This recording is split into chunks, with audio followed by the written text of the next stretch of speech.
Brother, are you all right? No, I am not all right. I just shared a bottle of Kanar with Damar. That rhymes. You're drunk.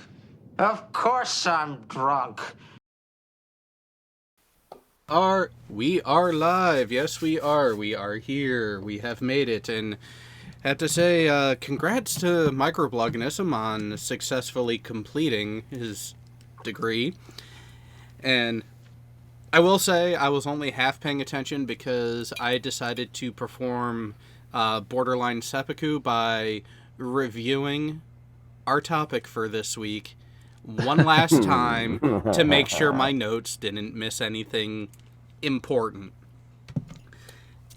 And for those who can't tell by the title, yes, we are going to be doing a review of a particular movie. The movie, particularly terrible movie. Terrible yet significant because of what it spawned. And we'll even talk about some of the history behind it and other facts. But yes, we are talking about Star Trek, the motion picture. Does anyone want to take a guess how many pages of notes I have from one of my prior viewings of it over the last week? Let me guess, all of them? Pretty damn close. Let's put it this way. The first 10 minutes of the movie alone took over a page. And you went way too in-depth into that than I did. Oh no. See, and here's the thing. After that, I thought about it. After that, I was like, all right, I just need to make cliff notes because if I keep at this pace, I am going to fill this entire notebook throughout the 2-hour movie. Because yes, the version I watched was the director's cut, the over 2-hour version. Yeah. Yeah, I had one that was like 2 hours and 11 minutes. It was weird. I was able to watch it for free through VPN on my Fire Stick because, you know, I've got a Fire Stick here on the Enterprise with me. But when I was on my laptop and I logged into Amazon Prime, it recognized I was on VPN and wouldn't, and I had to rent it to watch it on my laptop yesterday. Oh. Wait, you mean you don't have access to Hulu? I watched it through there. It wasn't available on Hulu. Go check, because that's where I watched it. Dick, I want my $5 back. I actually watched it on Blu-ray. Yes, I have it on Blu-ray. I have the entire film set on Blu-ray. Hey, so do I. Like the special edition box thingy. The white box? No, it's not white. It's like bluish. Oh. But I did watch it in German, unfortunately. So if there's any fuck-ups regarding translations, that's my bad. Well, I didn't really pick apart what was said, except for a few translation for what the characters were actually thinking based on what they were doing. Especially during the first part. Although, you know, there are a few spots that I actually did have to give the movie a little bit of credit for.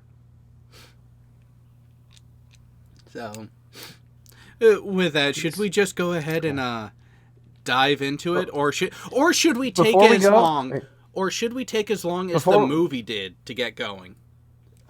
Yeah, let's do that in the second part. First, I want to introduce my bridge crew.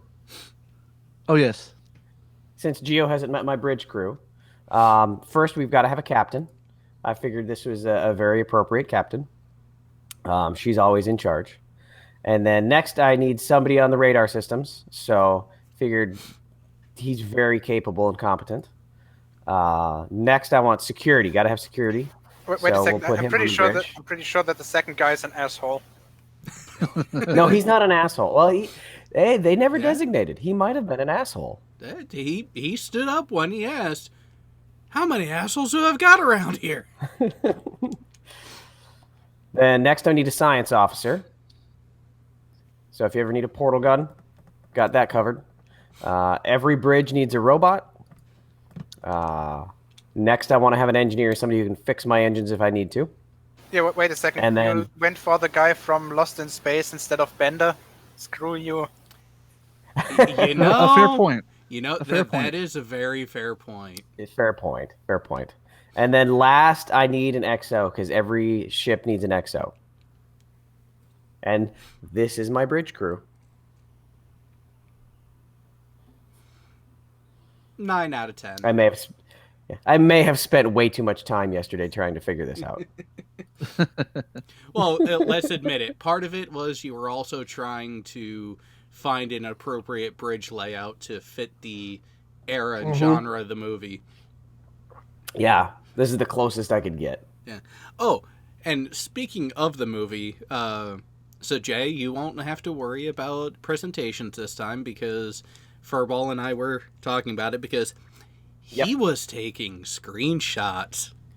Yep. Yeah, and I was able to flip every one of the images. So let me go to present mode. Well,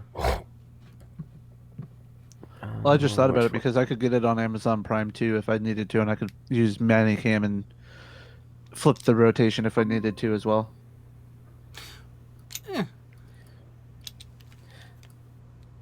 I don't see a need to go that far, but... So, how many screenshots did you get? Oh, let me see. 202. Only 202? That's because during those scenes where it was nothing but nothing, I gave up. Oh, you mean the sections that I am affectionately referring to as pure visual porn? Yes. Which, by the way, I have not totaled up yet. I figured I would save that for on here because there were 1, 2, 3, 4, 5, 6, 7, 8, at least 9 sections of significant showing that was just purely visuals and music. Hey, Jared, can you zoom in at all on that, or is that good enough? No, well, part of it is with the layout on OBS. If I zoom in much more, they're going to lose marking of who's actually speaking. Ah, okay. But yeah, I have to say that ending line, well, that line, "The human adventure is just beginning," really is a fitting moniker for the Star Trek series in general. Yeah. So, if we want to get into this, we start with an ominous cloud in space. You may notice that the theme throughout this movie is that there's a big bad cloud, and it's going to kill us. And the movie begins... the actual visuals do not begin for 1:45 into the actual runtime of the movie. And other than some short interludes of commands from the Klingon commander aboard one of the ships, does anyone want to take a wild guess how long before you actually get to legitimate dialogue? No idea. Oh, 7 minutes. 7 minutes on the frickin' dot. Ugh. Oh, yes. By the way, did you guys ever notice that that Klingon commander was played by Mark Leonard? Yes, I have that in my notes. I just noticed this like the last time I think I watched him. I do like the practical effects on this, even though some of the special effects, well, most of the special effects were cheesy as hell. I do like the practical effects. Actually, I think the the special effects in general, especially the outside shots of the ship, are pretty much better than anything that came in the next 2 movies. Well, a lot of the exteriors of the Enterprise were actually regurgitated in the next 2 movies. True. All right, I'll give you that. That's correct. But So we continue with our Klingons that are attacking or going into the giant cloud. And I just want to point this out. we see your rock. Oh, damn it. Never mind. Move that back up there. There we go. The Klingon commander. But so this is the first time that we see the new Klingons, isn't it? Hang on. Can we go ahead and stop and restart the screen share because it's all kind of funky on this end. Are we funkied up? Oh, there we go. Now it's good. Okay. All right, but yes. So I even say Klingon ships staying true to form and the new uniforms. And holy shit, they look like Klingons. Discovery. Kind of. Discovery, come on. Brow Ridge. Look at that. But compare, because keep in mind, this was after TOS, and there was no other Star Trek around. This was actually, so, bit of the history, the script and plot of the motion picture was actually intended to be the pilot for Star Trek Phase 2. An attempt to bring Star Trek back to TV. Not the big screen, not movies, but to TV. So the primary antagonist through the original series was the Klingons. So it is fitting to start with this duality of there's something going on, but it's messing with the Klingons first. And they jump right in before even touching the Starfleet side. Hey, here's how the Klingons are going to look. And having that change from the no forehead ridge to this, when you look at where the Klingons ultimately progress to, actually makes sense. So, question. Was the Warbird ever in TOS? The bird of prey for the Klingons? No, it was only the D7 and Katinga. So then, how much, other than language, how are we supposed to make the assumption that these are Klingons? So, keep in mind, before we get to this, you see the ships. You see the 3 ships. That's what I'm saying. So these are the Warbirds. No, those are the D7. The D7 / Katinga. So that is the only Klingon ship that was seen. Now, granted, it is in much better detail here, of course, because they had the bigger budget to actually put into the visual effects. So you do have that upgrade, but you could your initial view is thinking, well, is it Klingons or Romulans? Because those were the only 2 species that used that space frame, and it was because of the technological exchange, which really wasn't canonized till later. Semantics. Yeah, exactly. But then when you get to the internal view of the crew, you see, well, it's not Romulans, so yay, Klingons. Yeah, Klingons.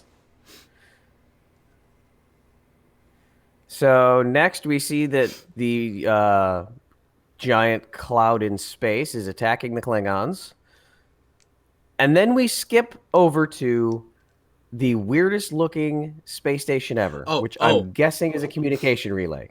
Well, before we even get to that, I have this note is like, because keep in mind, you have the 3 Klingon ships coming up to the edge of the V'ger cloud. And I decided to throw these quotes in kind of MST3K fashion. Don't know what this is. Shoot it. Pretty much. But also, as Gio has brought up previously, we have Sarek as a Klingon. That was just weird. And also, James Doohan is the one who created the Klingon language that's used here. And I also believe he did the Vulcan language later on as well. Do you know? Mark Nimoy had more of a play into the Vulcan language that you actually start to get here in the next second scene after and throughout the rest. Even in Prelude to Wrath of Khan, the Vulcan language interactions between Spock and Saavik, the actual language itself, that was entirely Nimoy. Yeah, that one I knew was. And just so you know, I've got the script pulled up as well, so if we need any actual lines from it. Nice. Well, but so in my notes I have, of course, don't know what this is, shoot it, and then Fuck! Run away! Run away! Run away! Sounds like I needed to get a Monty Python board going. Yeah. Okay, so And that- okay, so go ahead, Jared. Yep, and then just over 5 minutes into the movie, we do head to Epsilon 9, which I have. Do you have the exterior shot? Yep.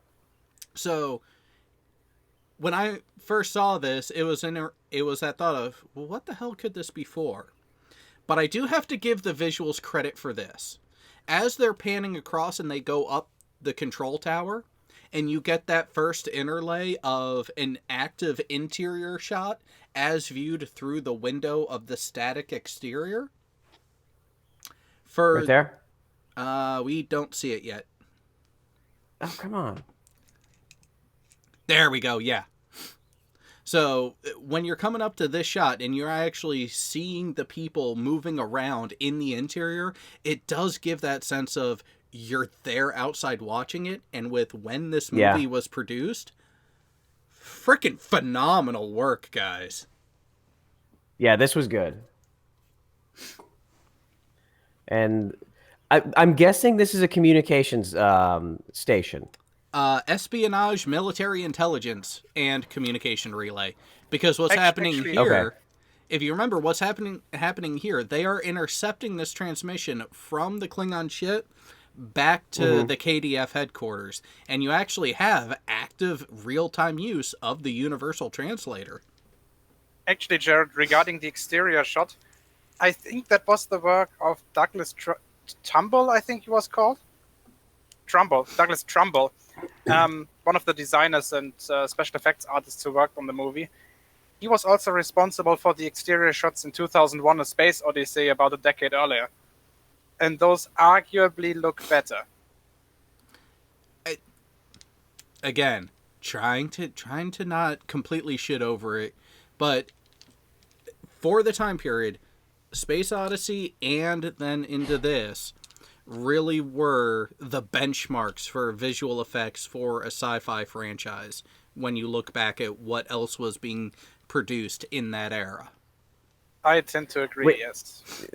If I may pause for a second here, just to kind of wrap up timeline, that the 3-season original series ran from 67 to 69, canceled early, canceled unexpectedly.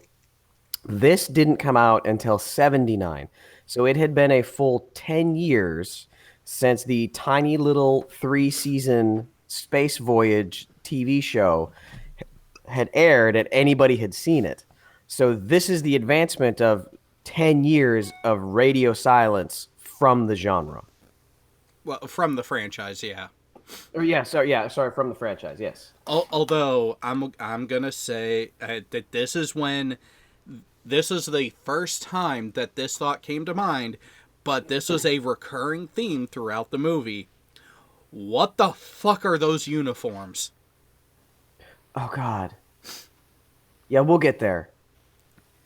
Yeah, like...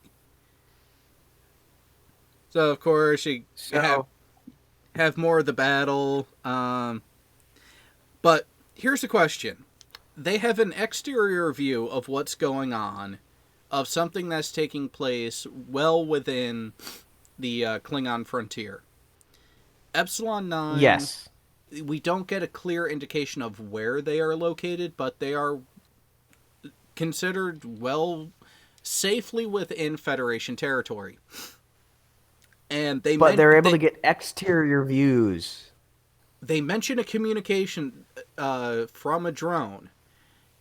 How is that drone there and not already picked off by the Klingons?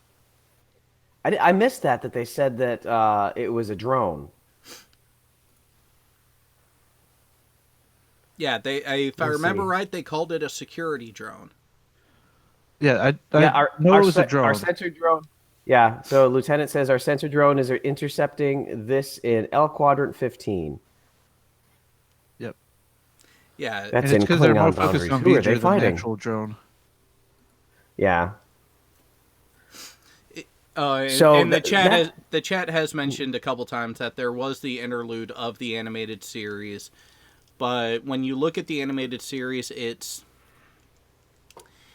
there's enough to consider it part of canon, but at the same time, there really wasn't much progression off of the original series that point based on knowledge and aesthetics. So to have that era jump to this, that's what we were more commenting on. Yeah. Then after we see the Klingon ship destroyed or disintegrated. Yep. And then they start although in the middle of that battle, I will give this right before that last Klingon ship is destroyed, I will give the production crew credit for one thing here. Not thinking the audience are idiots. Because from earlier with the Klingons to here, did you notice something missing?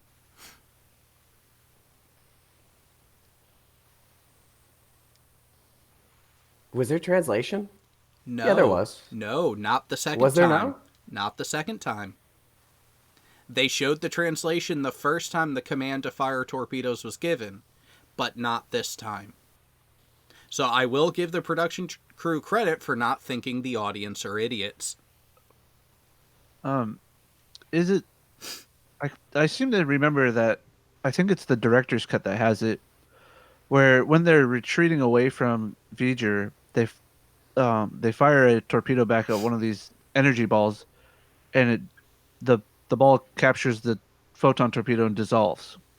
Then it fires again. V'ger fires again, and then they fire the photon, and then it passes by the photon torpedo and then gets the ship. Well, the second time it's on radar.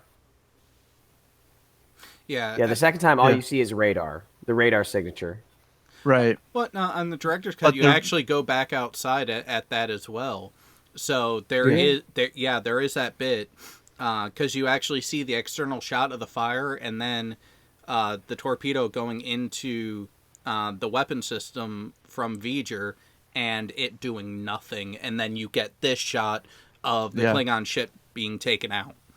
Because I haven't been watching the director's cut. I've been watching the theatrical. The theatrical, and I'm like, because I always watch the director's cut when I can, and I'm like, something's missing here. What? It's been bothering me this whole time, and I haven't been able to get to my director's cut out in the garage because I have it on DVD too. But it's just been bothering me. I'm like, am I losing my mind on this or something? So I've got the movie pulled up. The director's cut or the original, the theatrical? It's 2 hours and 4 minutes. No, 2 hours and 11 minutes. 2 hours 11 doesn't say is the director's. Okay, never mind then. Yeah, so I've got it pulled up if we need it for reference or anything.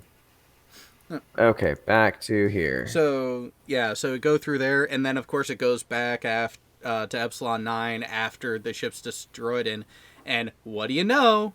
It's on a precise heading for where? Earth. Because of course it is. I mean, the amount of coincidences is just astonishing. Remember, the only ship in the quadrant is the Enterprise. Wait, let's not jump ahead. Hey, Gio, if it was heading anywhere else, it wouldn't be the humans that made the movie. It would be someone else. What? So, anyways, we get to Vulcan, and the immediate thought during this was Kolinar achievement unlocked. But then it continues. Good but cheesy but 70s sci-fi special effects. This part, the landscapes around Vulcan could have been much better, given what they had available. Yeah, I was going to say the lack of an atmosphere, or what appears to be a lack of an atmosphere. Not only that, but it also contradicts later established canon. For example, the fact that Vulcan doesn't have any moons. Really? While in that shot, Yeah. hey, that looks like a frickin' moon. Looks like a moon Actually, to me. that looks like as if Vulcan would be a moon itself, judging by the size of the planet in the Yeah. background. Possibly that as well, yeah. Huh. Okay. So Kolinar, as I try to read backwards, through which all emotion is finally shed. Yep. I thought that's called marriage.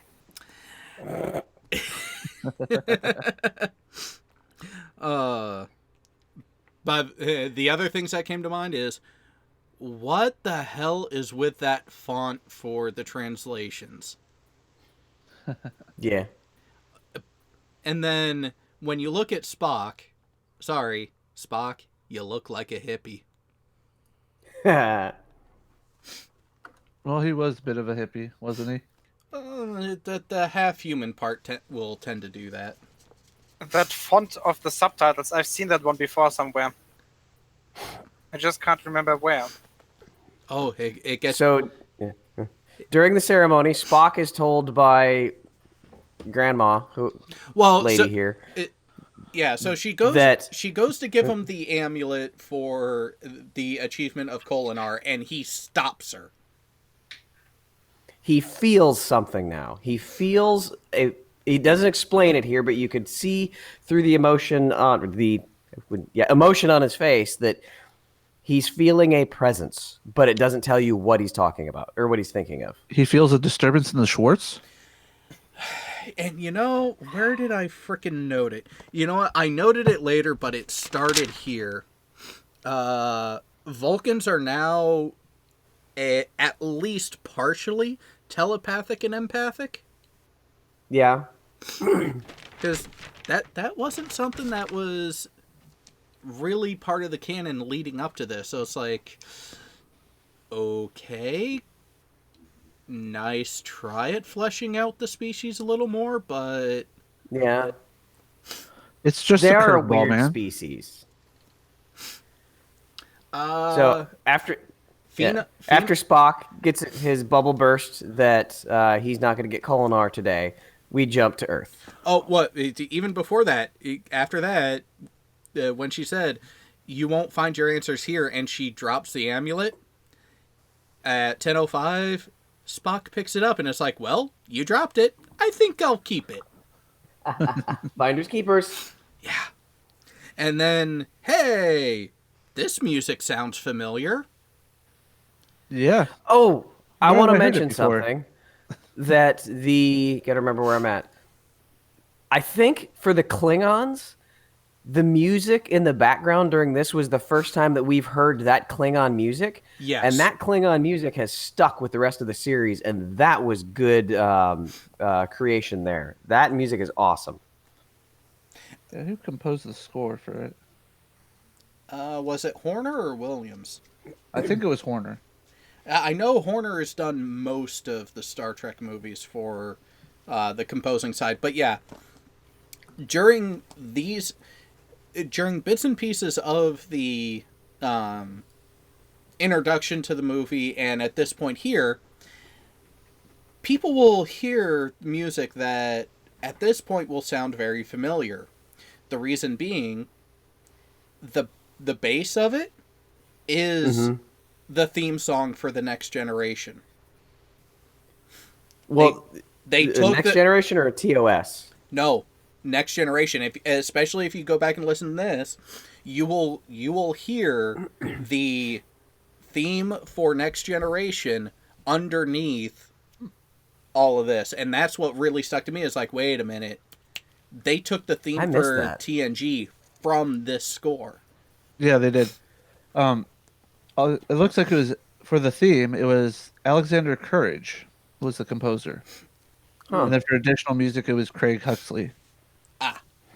Yeah, I know that I heard an undertone at multiple points of the original series intro.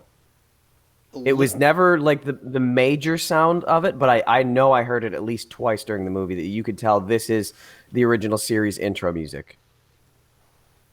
Well, you had a little bit of that, but then you have the new stuff. Now, Interesting. At first, for this, I wanted to say, even so, when we're still down here, have to admit, the Shatner was looking good in this movie. Yeah. It was right before he started to let it go. Same with the. Well, I'll discuss it later.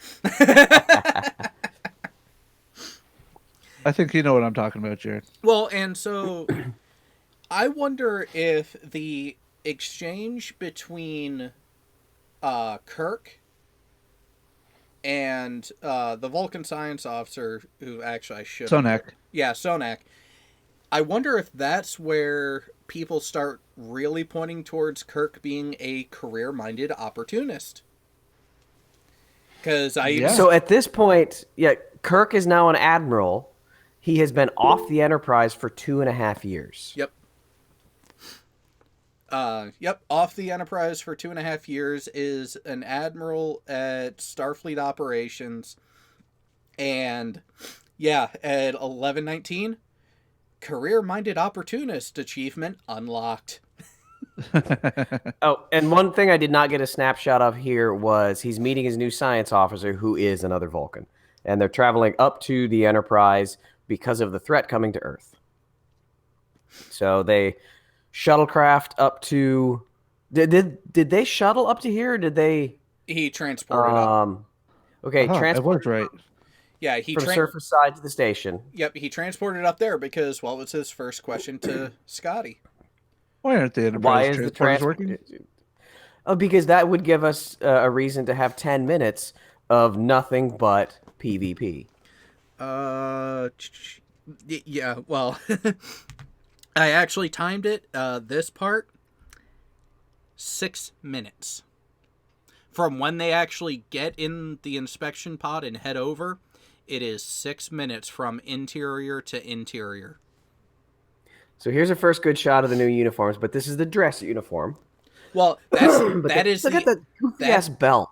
That is the Admiralty uniform, which, here, in my opinion, the Admiral's uniform with the two-tone look, acceptable. Not necessarily good, but acceptable.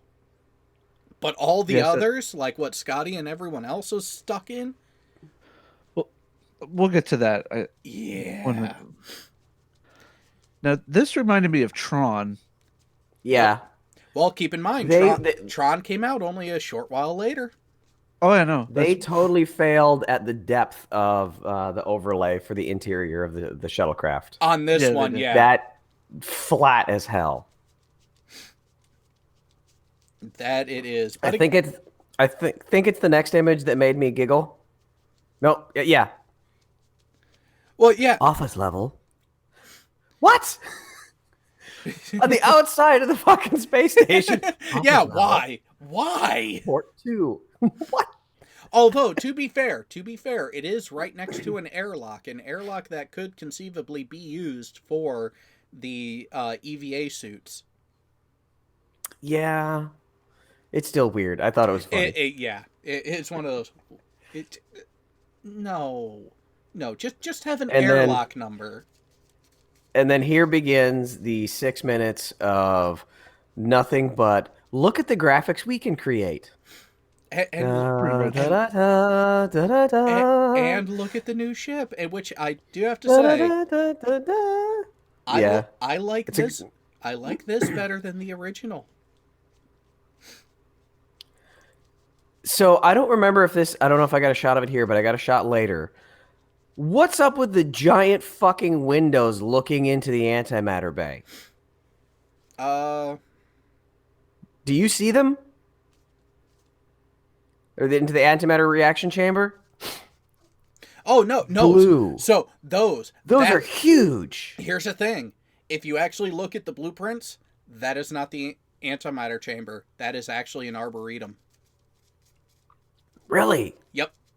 Yeah. Either way, why would you have giant windows in space like that, where there's no people? Hey, Trumbull, go back to the picture you were just just showing a second ago. Yep. So, one of the notes I made, kind of as a joke going through this, was when they're going into the space station itself before this scene. There's one of those pods carrying down a piece of what looks like transparent aluminum or whatever for the for the ship. All I could think of was a half broken TIE fighter. The angle that it looked. Mm.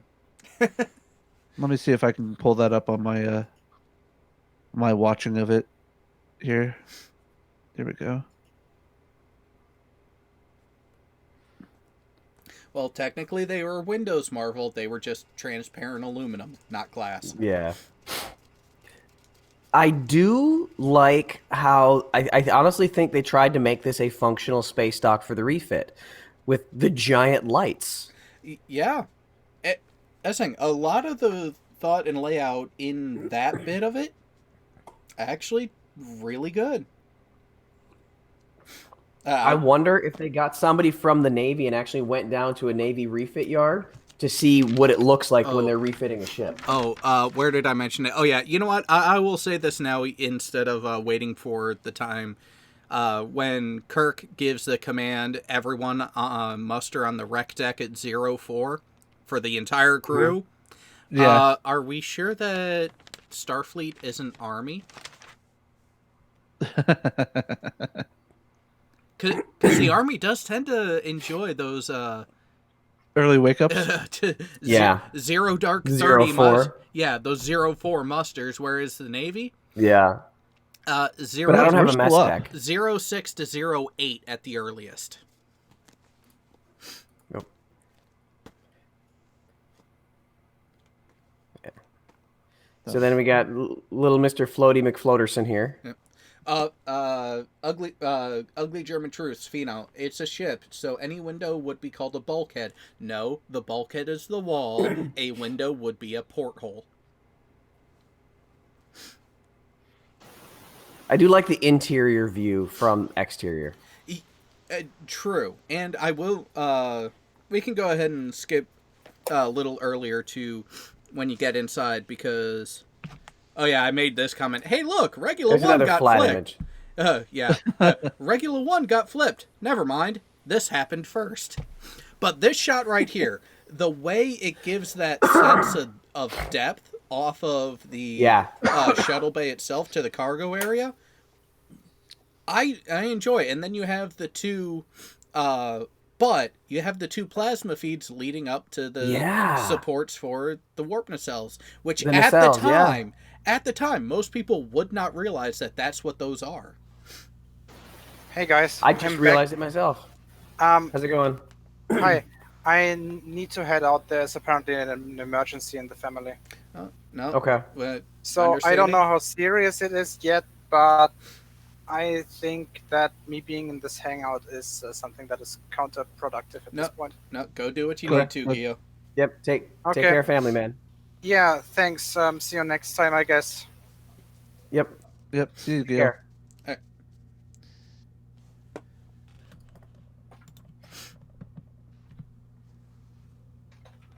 All right.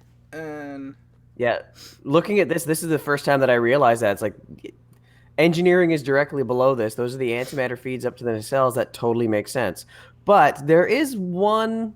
This is a design flaw. Oh yeah, it is. What happens when you get a shuttlecraft coming in hot, slams into one of them? For that, actually, so see where that, the tug with the container pods is right now? Yeah. At that bulkhead, guaranteed, you actually have solid doors at that point. Okay. Oh, by the way, Jared, I just posted the half TIE fighter screenshot, and I flipped it too, so. Where'd you... Kanar with Damar. I see text. I don't see that image yet. Oh. Thought it's loaded up on my end. Viet. Oh. Jump back through. Let's see if this pushes it through.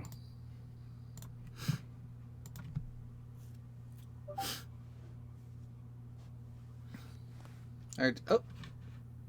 No, same thing. Let me take a look. Yeah. See if I got it on my end. That's weird. Yeah. Yeah, each image I'm seeing is that the crew list. Yeah. Yeah, I'm not seeing Although you anything. like the crew list. Oh yeah, hey, freaking Isaac Asimov. Yeah, look at the third one that I underlined. Oh, yeah. Yeah. Did work the languages from doing. Nice. This is weird. I'm not getting anything on my end. That's weird. I'll just make a link of it and share it into the chat for everybody. Okay. So, but yeah, so I'm expecting you see that break in the catwalk and the actual hatch there to towards the right of the screen. That would be a. It actually does look like there are doors there in a recess ready to close when needed. That way you're not constantly open from the shuttle bay into the cargo area. Yeah. But it allows for interior movement of these storage containers. Fino, if you got a recommendation for Quantum Eraser, that's based on what you've been watching, buddy. Yeah. But then we start having ego Little nostalgia. Well, not just that, but ego Kirk too, where in the ensign is like, do you need help getting to where you're going, sir? And he's like, no, I can find my way around. Yeah, we'll see how that works out. Yeah. Then I love the floaty platforms. Yeah. Which, right, the little bit of commentary that came from Kirk during the exterior of the ship, I actually have written down here, insert Kirk's ego. I was gonna say when he according to the theatrical version around 13-minute mark when he's telling Sonak to meet him up on the Enterprise, I had noted Kirk's meeting with Nagura. If that were to happen in any actual U.S. Navy or any Navy, I think Kirk would get his hand slapped, or actually more like something else getting slapped really quick. Pretty much. Which, what do you mean? So, an admiral would not be able to pull that kind of shit in actuality. To just go? Yeah. Like, well, you could get on there to go as an advisor. You would not unseat the captain. Now, did he get instructions to unseat? Because we haven't discussed that yet. So let's step forward here for a second. He gets to the bridge. Captain's not on the bridge. Sulu says he's down in the engine room, and he doesn't know yet. But they that makes me think that it's orders that Kirk is going to take the ship for the mission. Yes. That is why Kirk went to Nagura, to get the orders, to get the command of the ship, to go do the mission. So what about that wouldn't happen in the Navy? You would not have that demotion of an admiral back to take overall control in that manner of the ship. You could have an admiral go along as supplement. You would have them there as an advisor and pretty much, hey, this is a really important fucking thing. We're going to have one of our region commanders there with you to make sure everything goes right. But you would still, the captain of the ship would still be the captain of the ship and in charge of the operation to get to what's going on and then work with the admiral to address the issue. Yeah. So my only question on that is, has there ever been a Navy ship that had to defend the planet against aliens and they needed an admiral to do it? Fair point.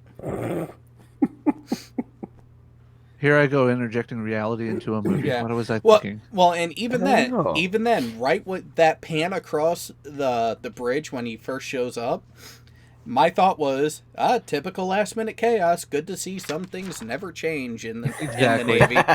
Yep. So then we get early mag lifts. And Kirk wandering around the ship.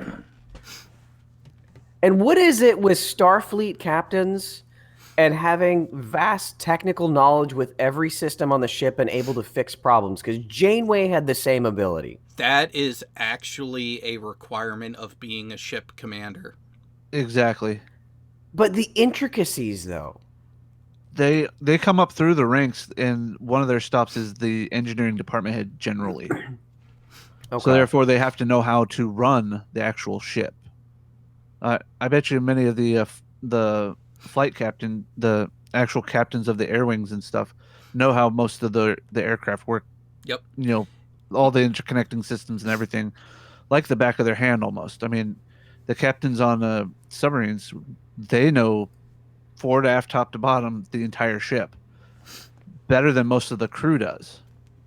For the simple fact that that one, they have an engineering degree on the submarine. Two, they almost always go through the engineering at department head pipeline. So But would something you about be able running one of Rickover's nuclear seriously? reactors. Seriously, would a captain be able to like go up to any console that was having technical problems and solve the physics of it on the spot? My captain could have came up to the nav center and helped fix the gyros. I mean, what? Yeah. Okay. That is a thing. Even on the aircraft carriers, where your command level officers for the ship itself typically, actually are former pilots, they still have a long familiarization and basically crash course on the basics of the ship that does date back to when they are on the air wing and doing the collateral duties and qualifications that they need to for shipboard operations. So while you won't have them in the engine room next to the reactor, they will have enough knowledge to know that when something breaks, they can have their own evaluation on how critical it is on top of the recommendation from the department head responsible for it. Okay. I stand corrected. So then the next scene we get, the wonderful, "Hey, how's it going? Welcome to my ship." What do you mean I'm fired? Well, you're not really fired. I want you to stay here, but I'm in charge. Yeah. So why do I get the feeling he's not a Navy captain? He's a Army captain with the shoulder boards there. 2 bars. So yeah, he's got 2 slanted bars. So when you look at the rank insignia here, this is one of the carryovers from the uniform of TOS. Well, when you look at Kirk's shoulder boards, they're gold oak leaves. Yes, which was at that time the Commodore and Admiralty designation. But when you look at Kirk's sleeve, he has the wide with the extra on top of it, which for Vice Admiral. Which when you go to TOS was the second rank above a captain. Now, what was Kirk's sleeve insignia when he was the captain of the Enterprise during TOS? 2 solid with a broken in the middle. If you actually look at Decker's shoulder boards here, they just orientated them differently to where you have the 2 solids next to each other, and then you have a really thin, faint, broken one above it. You actually end up seeing it a little better on Kirk later when he dresses as a captain instead of an admiral. And why would you even do that? You're not going to take a physical demotion for a positional demotion. That is one of the things that I never understood. I mean, there's no need to, I'm the captain now. There can only be one of me on the ship, so let me put it on the shoulder board so that everybody knows. To be fair, Dora, we are 22 and a half minutes into the movie at this point. Because this was something I noted. Decker has a point. The ship is essentially completely new. Yeah, so he'll you don't know this ship. You've been off of it. It's been a complete refit. You don't know your way around. Scotty with his smug little look. Again, and then he has a point there. Yeah, everybody has to rub that into Kirk. So why is Scotty not wearing shoulder boards, but the guy behind him is? It's like random who wears the shoulder boards. So this is something that I actually noticed and picked up on. Is it's based on the uniform variant that they're wearing. The single piece has the shoulder boards, and it will have the lower sleeve if the lower sleeve is there. What Scotty is wearing is the 2-piece. Or is it the other way around? No, I know. if you look at the guy that's up against the plasma injector on the back, the far guy that's touching the one in the utility uniform, not in the engineering uniform. Yeah, he's in a utility uniform and he's got shoulder boards on. Yeah, well, again, 1-piece or 2-piece. It looks like the 1-piece. Yeah. So Scotty's in it too then. Okay. Probably. Yeah, I can't remember off the top of my head, but you see Kirk in the Admiralty, he has both because, well, we're just that important. We need to show both. Yeah. Oh, Piggy got timed out. No.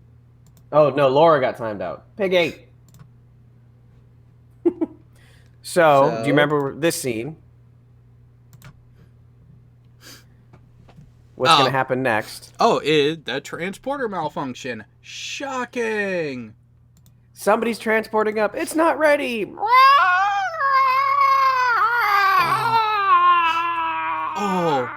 Oh, and,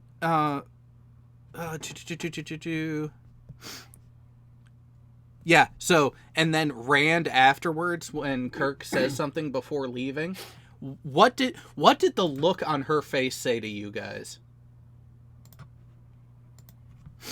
Who is that? What scene? Rand. Right after this, right before Kirk leaves, he says something to Rand, and what does the look on her face say to you?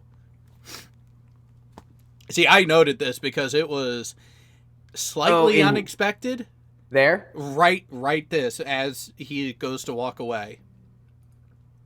Right there? Yeah. The look that she gave Kirk, to me, was, you dick. Why do people die when you get back on this ship? Well, there's that too. See, now she's wearing captain bars. No, that's the dot. I think, if I remember right, that is. But I mean, Army captain bars. That's what Army captain bars look like. Which would be a lieutenant or single bar. No, because she just made officer by the time this. Yeah, because the movie happened. Yeah, because she was an enlisted yeoman during the original series. Now she's a commissioned officer. So then he calls his 04 meeting, and he shows the entire ship, all the Klingons dying. Oh, there is a part you missed before this that, again, just hammers home the point. He leaves, and what does he have to do within 30 seconds? He asked a random yeoman where the turbo lift that he was looking for was. Yep. And what happens when he goes the right direction? Decker's standing right he there. Runs into Decker. And again, and the way I wrote this was, lost on his own ship. See, Decker was right. Hold on, Jared. I think I have the look that you were looking for there from Rand. May I present my screen? Go for it. See if I can find the right. Yeah, we'll just do the whole screen here. Ooh, bless me. Excuse me. That's the look. Yes. There you go, for one. You can have it back now. Gotta find it. And there's the smug look. Oh, by the way, I gave Chesh an idea for a new smug, by the way. Oh, really? Yeah, a Red's Rhetoric one. Oh, goddamn. Just a paper bag. Nice. All right. Be looking for that on Teespring. So, yep. So then we get to the show and tell time, everyone. Oh, wait. Yep. Everybody's gathered at 04. Let's look at all the Klingons die. Now, this is the fun part. Now let's look at all the aliens in the crowd. There are actually a few. There were actually a few more than expected. But what I found interesting was the Indian with the Giant forehead? No, the jewelry and everything. Oh, no. The alien with the giant forehead was down to the right before. Is that the guy that's on the bridge? Yes. Occasionally? Okay. Yep. Yeah. So we've But if got you look another at the guy- Vulcan in the middle right. Yeah, and go to the right of him there in your picture. Oh, go back. Yep. My cursor was sitting right over him, but there was a Native American there. There's also a Native American woman somewhere in the crowd too. Yeah. You do have to give Star Trek credit for that, is when it came to that sort of diversity, they were pioneers. Oh, yeah. Well, Star according Trek to was the Steve first Shives, time they that weren't. the original series was the first time that a white man ever kissed a black woman on TV, even though they kind of didn't. They hid it a little bit. Well, and the network didn't want it to happen initially, and it was essentially, no, it's happening, deal with it. And the only way they were able to get it past the censors was for them to like turn away so that you couldn't confirm the kiss happened, but you could infer. It was more alluded to. Yeah. There's a butt head. Yep, there, that one.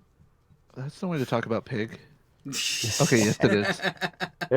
There's the butt head again, and you can see hey, giant dog. forehead, gray hair guy on the far left, right behind Uhura. Yeah. So when we get through the show and tell, and when the switches to the exterior view, and then the station is gone. So they're communicating with Epsilon 9 itself. They're getting this feed actively from the station. They switch to a provided exterior view, which again, beautiful visuals. But if you notice, different modality on the way it decided to screw everything up. Yeah. Oh, the puns are starting to roll in. Alluded to. Now, you see the good acting here? Look at the chick in the background. Oh, yeah. With her hands up to her face. Yep. Oh, she must that's be a some good well-trained acting, man. shill. Wow. And then it's gone. Okay, now this part here. The station is gone. Where's the feed coming from? Yeah. Well, that part of the station might still be there. Oh, no. If that part of the station was still there, you would not have that type of view of the cloud. It would either be all black or all color. Dun, dun, dun. And then, of course, everyone's in shock. It takes Uhura a couple times to turn it off. And at this point, if I remember right, Decker is saying that they're not ready to leave yet. They've got more refit that needs to happen, and Kirk is adamant they have to leave immediately. It's like, no, we're leaving in 45 minutes. Get your asses to where you need to be. Which at that point, I'm on Team Kirk. I understand, Captain Decker, that you don't think your ship is ready, but we gotta go. Okay. So, ugly German truths. The shock and horror on these people's faces is they probably showed the actors a sauna video from Shatner's home movie library.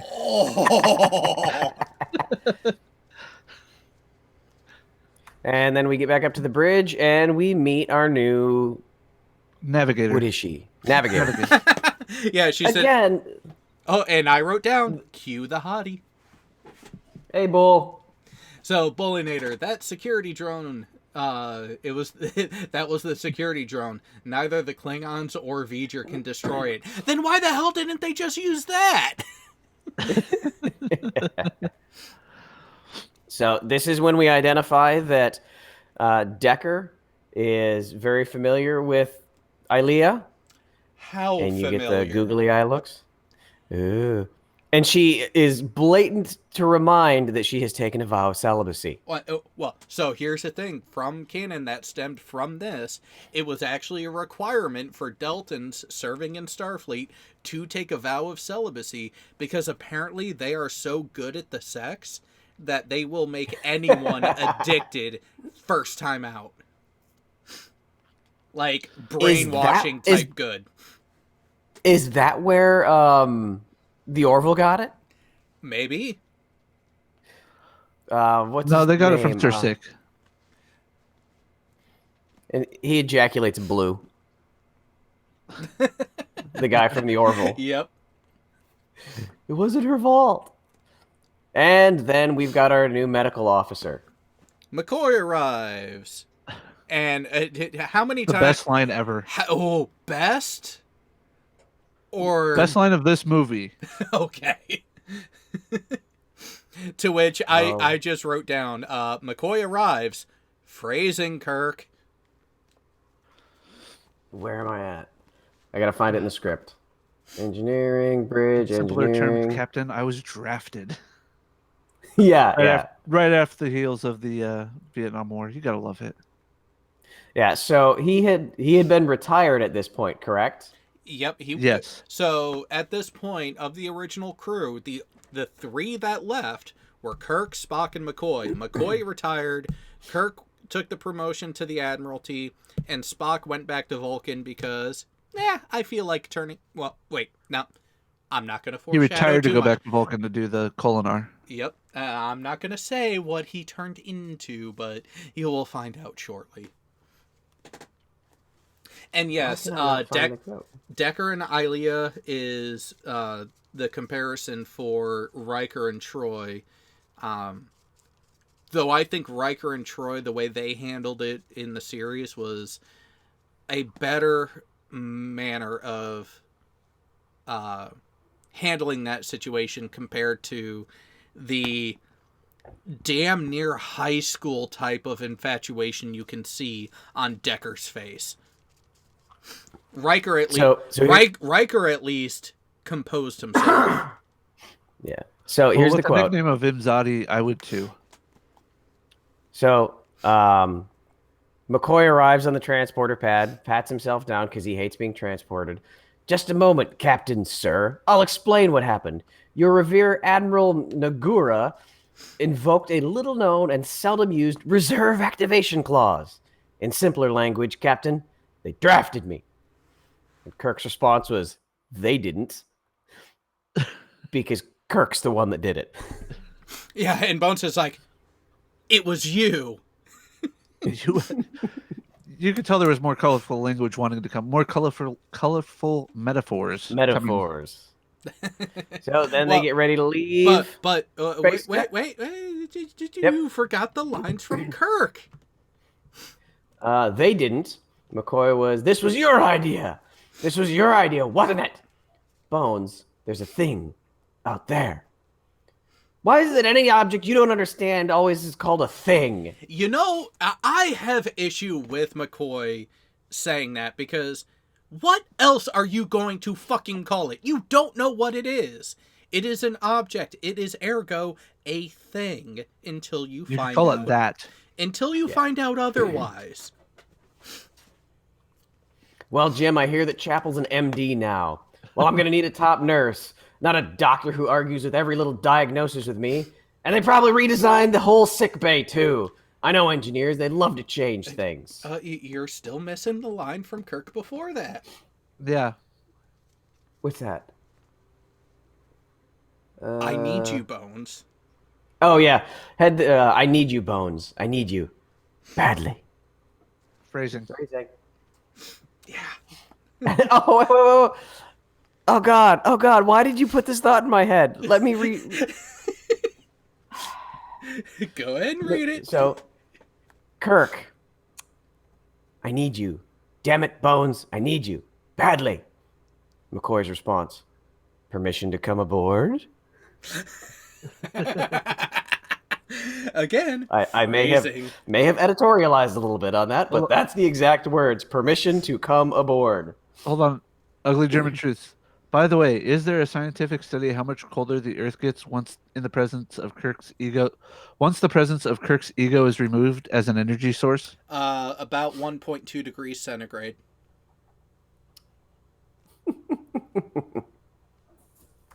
All right, so now we got Enterprise getting ready to leave. With different more nacelles. glory shots.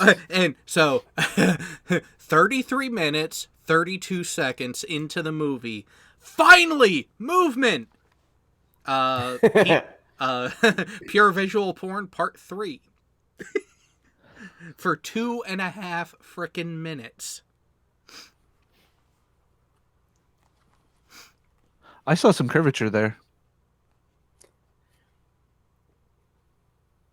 And then I never thought of where the impulse engines come from, but I think this is one of the only times we've ever seen them react to being initiated. The first time, yeah. Yeah. Because Yeah. you see the similar area on the prior version of the Enterprise, but you don't see them lit up. Again, Yeah. one of the benefits of having a larger budget. Yep. Flying through space. Kirk says, "Take us to warp." Kirk warned, does it anyways. Another fuck up. Oh, Do you remember else what was the next? line is here from McCoy? Jim, you're pushing, or something like that. Phrasing. Yep. But his next line, "Your people know their jobs." Again, so true. And It this ju- it- this is where I say Kirk's ego has been driving the first third of the movie so far. By the way, ugly German truth, that doesn't roll off the tongue like in the Navy does. Yeah. Got to agree with you there. So But now we get to see the goofy helmets from engineering. which don't return after this, but the rest of this outfit does. Yeah. All right. Which actually, so go back one just for comparison purposes. Yep. So this type of engineering outfit does actually persist throughout the original series era movies for use and wear in engineering while transiting. Real world reference, similar thing happens on the U.S. Navy ships, especially the surface ships. The engineering guys have a beefed up, more fire retardant set of coveralls that is their underway uniform when we are not pierside and the engines are lit or the reactor's on. Old boys, what's on their arm? What point? Upper arm? there? Yeah. The guy on the left, you can see it on the guy behind him too, the helmet wearers. It almost looks like they have a checklist on their arm. Checklist, or it might be a suit integrity information type panel. Yeah. And then Scotty confirms, technically we can do it. I don't advise it. But Bad we idea, shouldn't. Captain. Yeah. Do it anyway! Kirk's warned, does it anyways, and then we get the wormhole. Dun, dun, dun, dun, dun, dun, dun, dun, dun, dun, dun. Oh, wait. Now everyone, bounce and jiggle in unison. Yes. So now we have an Ooh, unidentified space potato. object that's randomly in the wormhole they created? It got sucked in. Yeah, so as Ilea stated, it got pulled in with them. But how did it get in front of them? Like, so here's the question: where did they go into warp? They had already passed Jupiter, so it couldn't have been from The Kuiper Belt. asteroid field. So it must have been from the Kuiper Belt. It could be the Kuiper Belt or the Oort cloud, whichever one you want to take a pic from. Ugly German truths. Asshole, meet wormhole. That sounds painful. Now here's. Go ahead. Well, I was going to say, so Kirk orders the phaser order once they figure out that there's the object in front of them. And Decker belays the order, but here's the question. Did Decker really have to leave the science station to become a parrot on the shoulder of Chekhov? Yeah. So Captain Kirk says, shoot it with phasers. Decker says, no. Me need to shoot it with the boat. Dun, dun, Torpedo. Oh, God. The Chekhov accent in the slow motion part was just bad. Painful. Yep. So I love. So it works. They photon torpedo it with the help of Decker over the shoulder of Chekhov, and then you've got that pissed off look by Kirk. And everybody's like, "Yep, I'm done." Oh yeah. So before we even get to that, here's a question for you. What color are the Federation torpedoes supposed to be? Black, aren't they? What? No, when they're Bluish fired. white. When they're fired. Oh, I don't know. Through TOS and into this movie, they are the bright blue. And the Klingons were the orange.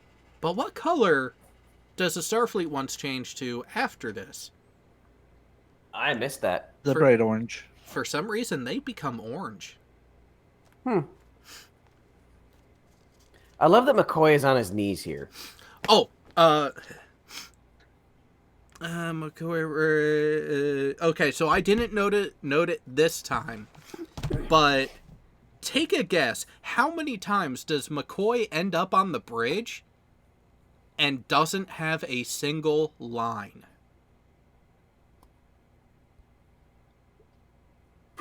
I don't know. It's multiple times. But when he is on the bridge, he's chastising Kirk in some way. No. There are... So this time he does. The next time he's on the bridge is after bringing Chekhov back. McCoy doesn't say a damn word. He's there, he kind of hangs around for a few, then leaves. And then again later, he does the same thing. McCoy comes onto the bridge, hangs around for a few minutes, then leaves without saying a goddamn thing. Now, one thing I want to add, I do love the new seatbelts. Oh, the thigh holders. Yeah. So you got the smug look on Kirk. Kirk is pissed as hell that Decker countermanded his order in front of all of the personnel on the bridge. So Kirk says, "Bitch, get your ass to my office." Yep. And McCoy's like, "I'm gonna come McCoy too." says, "I'm gonna come too. You need somebody rational in that room." What's so rational about McCoy? Compared to Kirk at this point, everything. Yeah. This is when Decker explains that during the refit, let's see. Sir, the Enterprise redesign increased phaser power by channeling it through the main engines. When they went into antimatter imbalance, the phasers were automatically offline. And then he's explaining, then you acted properly. Of course. I know. That's the thing. Decker responds to the humility with his own ego, which I found perfect. Thank you, sir. I'm sorry if I embarrassed you. You saved the ship. I'm aware of that, sir. Yeah. So here's a question for you. Is over 50 hours less than 2 days? No. At least not if you're using the Terran 24-hour day. So, again, here's another thought. What is the actual standard day in Starfleet? What did you say? It was like 26 hours? 26. No, that's up at Jordan. 26 is what they were using on DS9, and it is the majority reason because of Bajor, and that's its day.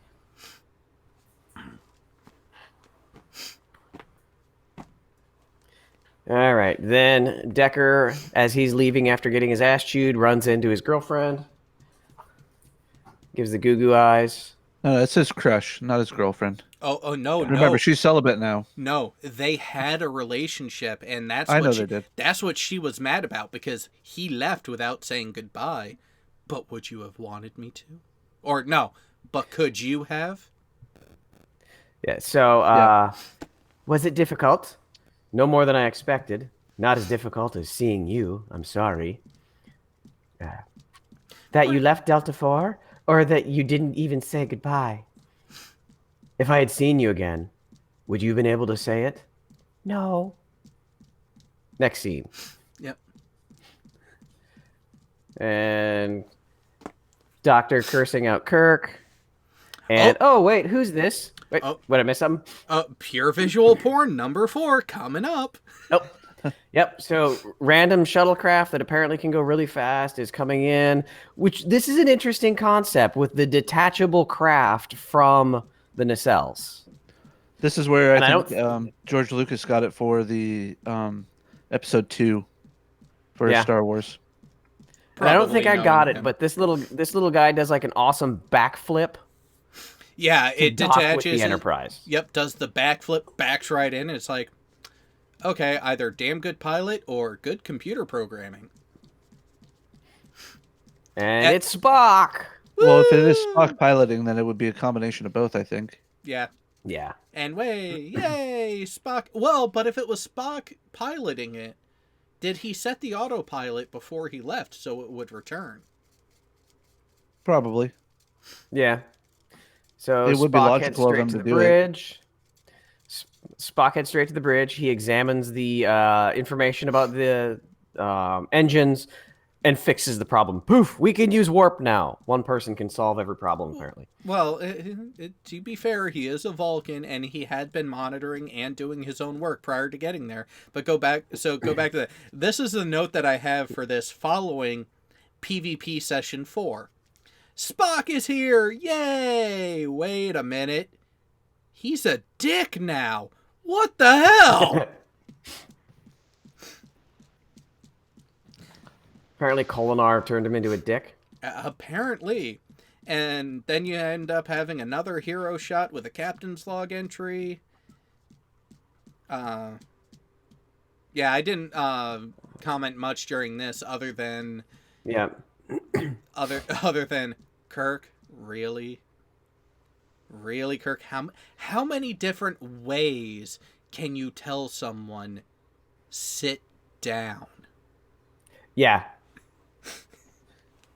So, did I not? I gotta love McCoy's pronunciation of Kolinar, the Collinear discipline. Only to get immediately corrected by Spock, as per usual. That's how you knew everything was right with the universe at that point. Something with this. So, Kolinar is also a discipline that you broke to join us. Will you please sit down? So, he says, on Vulcan, I began sensing a consciousness of a force more powerful than I have ever encountered. This here, I would like to think, is the connection to the future that we need to talk about at some point. Thought patterns. But the IKEA is still there? No. Thought patterns of exactly perfect order. I believe they emanate from the intruder. I believe it holds all the answers. Yeah. What race desires perfection? No. We're going to mention that at the end because I have the perfect notes for that. Are we going to get to I the heard end of it? that That's the and question. pinged it. Ugly German Truth, though, said IKEA still has shitty taste in 2270. Hence my comment that IKEA is still there. Nice. So we're finally at the giant cloud. Spock's back in uniform. Yep. And Kirk's a captain again. Yeah, see, right there. 2 solid, 1 half. Just like in the original series. Giant cloud shoots a laser or a bolt of something at us. Spock determines that there's a way to communicate with it. All right, before that, I'm surprised you didn't screen cap part of this. When the red alert turned on and the random running, there were more people running on the bridge than there were stations for them to run to. I did not catch that. And then first attack. Starfleet shields enough, but Klingons weren't. Did the Klingons even have their shields on. And then you get PvP sessions 5A and 5B that go from an hour and 52 seconds to an hour and 11 minutes and 15 seconds. Yeah, so most of these in here, when you're seeing people, that's not conversation. No, they're not talking. Ooh, what's that? What's that? What's that? As they're being pulled into this... At this point, are they under self-propulsion or are they tractor? No, they are themselves going along. It's not until they knock on Satan's doorbell that they get the tractor beam. I think it was more of Satan's butthole. Again, Satan's doorbell, the rear entry. True. Okay, and then we get some weird thing coming in. It's a probe. So It's... Yeah, it's a probe of pure plasma energy type, and it's interfacing. And Decker tries to lock it out of the computer, and Spock is like, fucking dumbass move, and just smashes the panel. Like that? Yeah. Then Spock gets zapped across the room. And then Ilea... And then why do Well, she's trying to scan it. Why do they always have to take the hot one? Now, if I may, what the fuck is up with the Trojan in the room? Well, it was an intruder alert, and then he got there and was like, why the fuck am I even here? What the fuck can I even do? He's wearing a wrestling helmet with a Starfleet insignia on the forehead. You're forgetting the very fancy armor-plated chest. Well, wait. That extends down. That actually looks like it was based off of a child's chest protector for a catcher in baseball. Yeah. Yeah. Elia's gone. We're still in the ship. More visuals for about 2.5 minutes. Hey, it's a sphincter. Satan's butthole. Yep, it's Satan trapped by Satan's doorbell. Right there at the door. Now, mind you, at this point, we are an hour and 18 minutes into the movie, and we have about a third of the plot and over half of the runtime.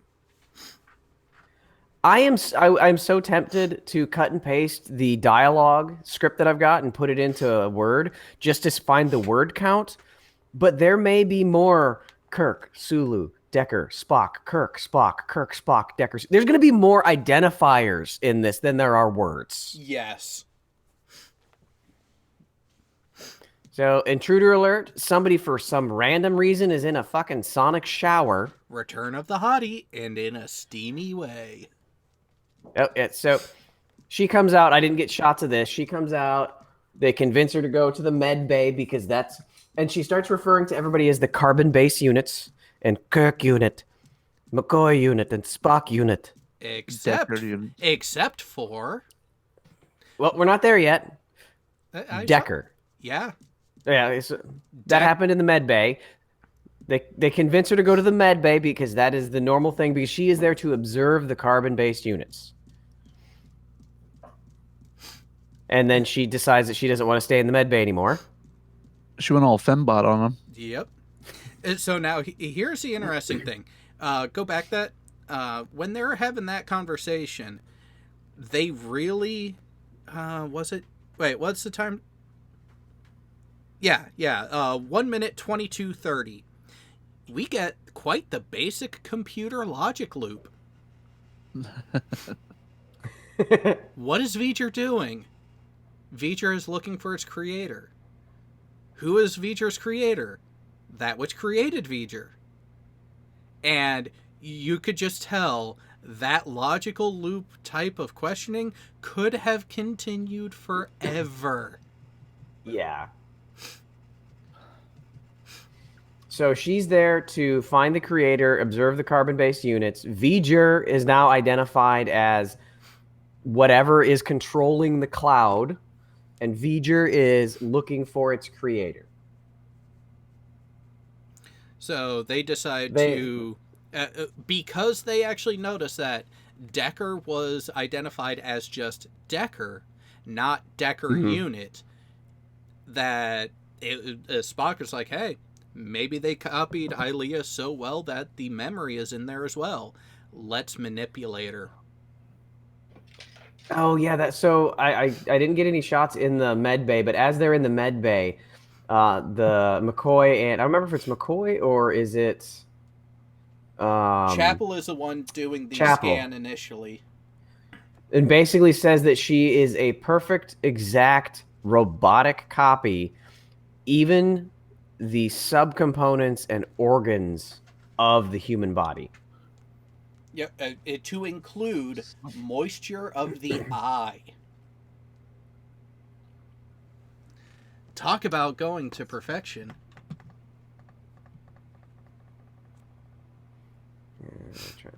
All right, what the? And then, so they, on the next screenshot, they are creepily watching the happy couple go around as he tries to teach her, reteach her about her surroundings.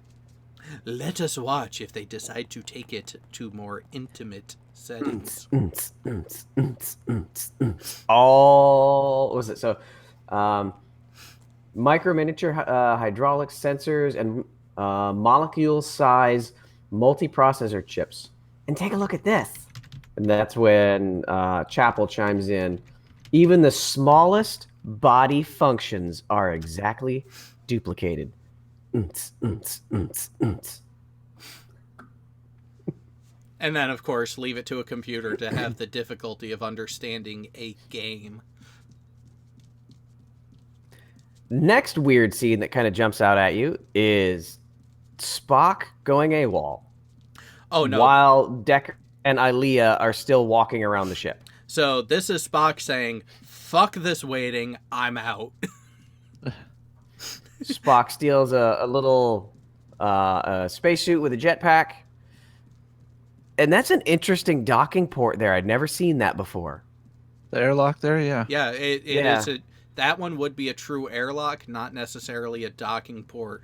The one that you would find up along the edge of the saucer or lower on the secondary hull, those would be docking ports.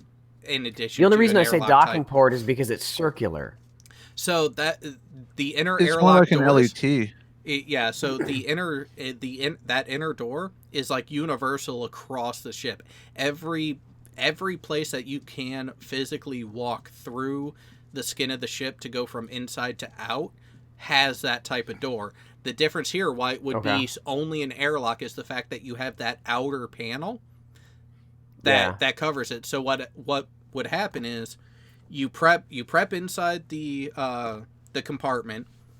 You walk through that airlock door, close it behind you, depressurize the space that you're in, the outer door opens, and you get to go do what you want.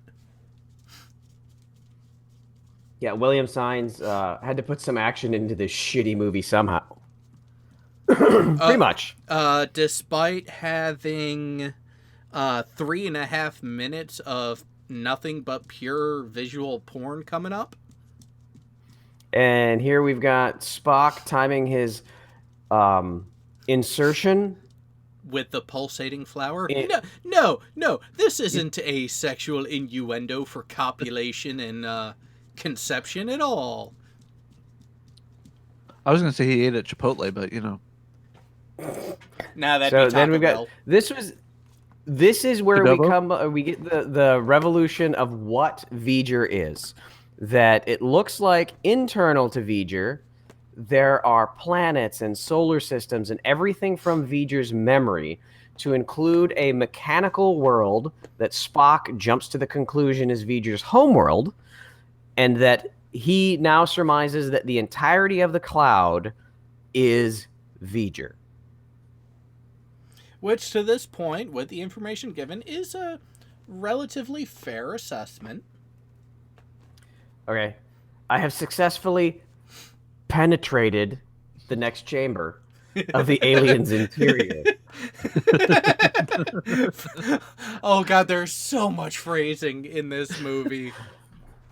I am witnessing some sort of dimensional image, which I believe to be representative of V'ger's home planet.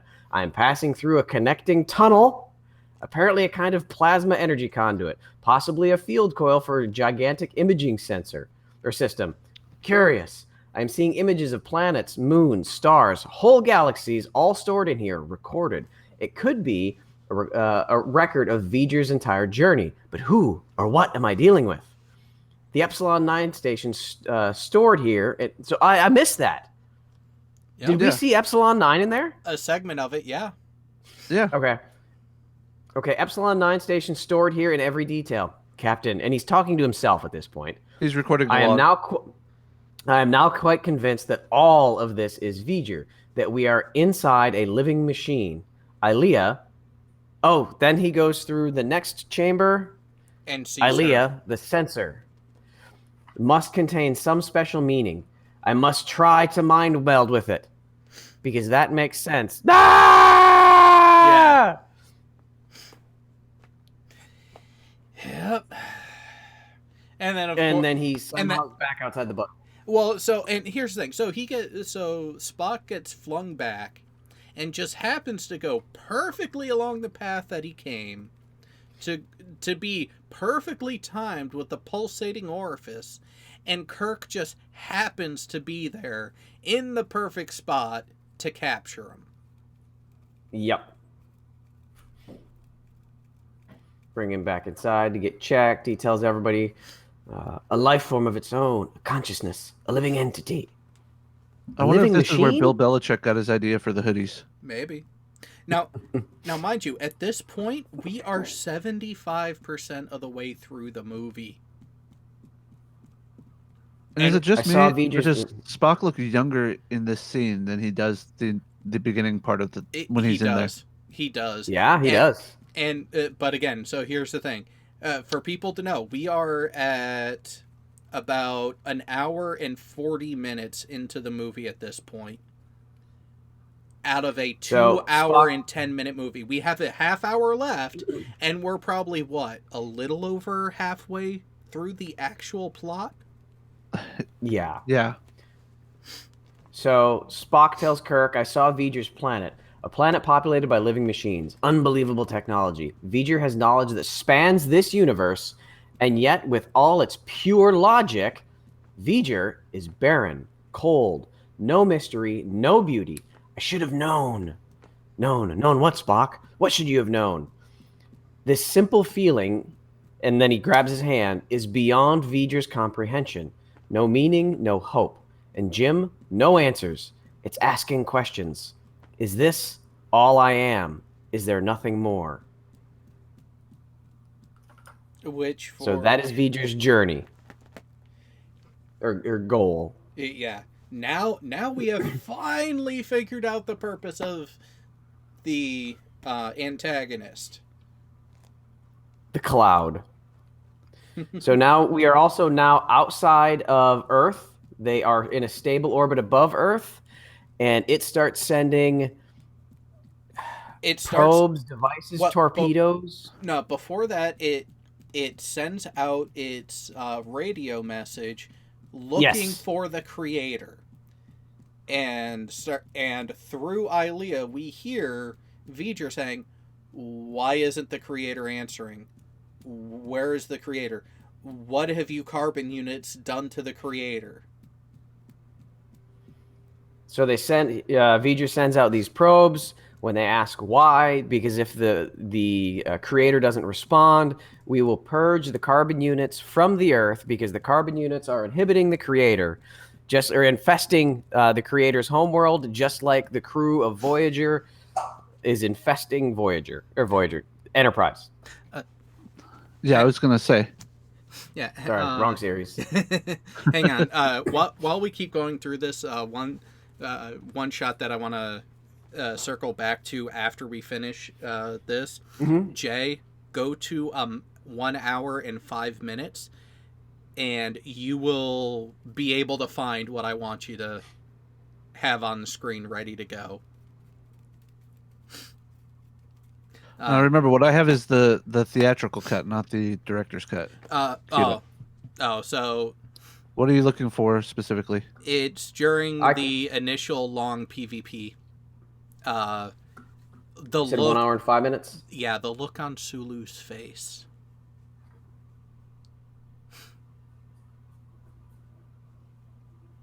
It's Star Trek. There is no creator or creativity. Some would argue against the latter part.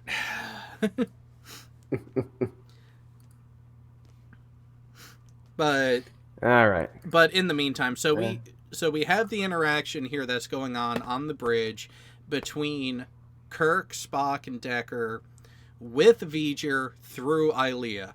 And it's then that Spock gets the idea, wait a minute, V'ger's a child. Treat it like one.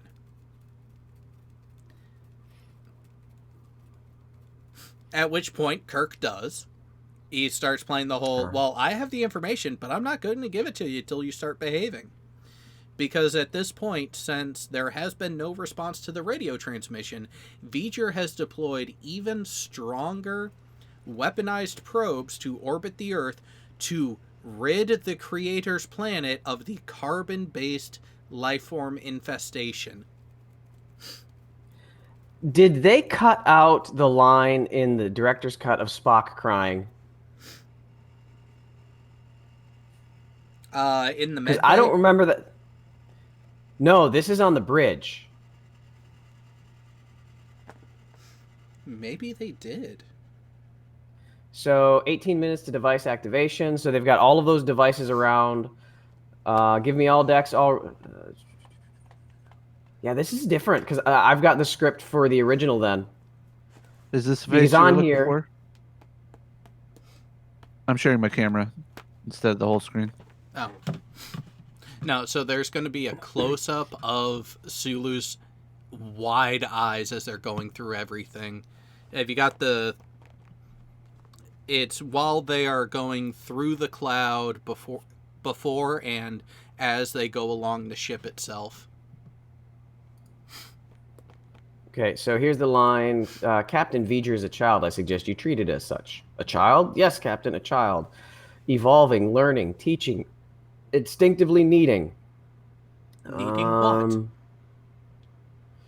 what? Needing what? Spock. This thing's about to wipe out the Earth.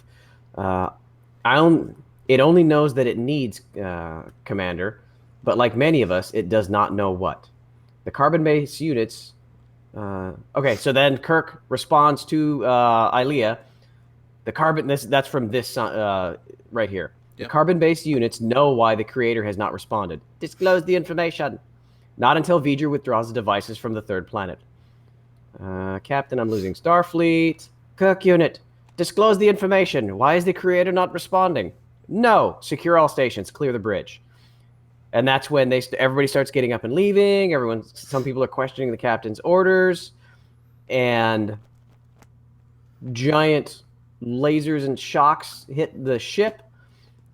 Captain reiterates. Oh, go ahead, Jared. McCoy saying, your child's having a temper tantrum.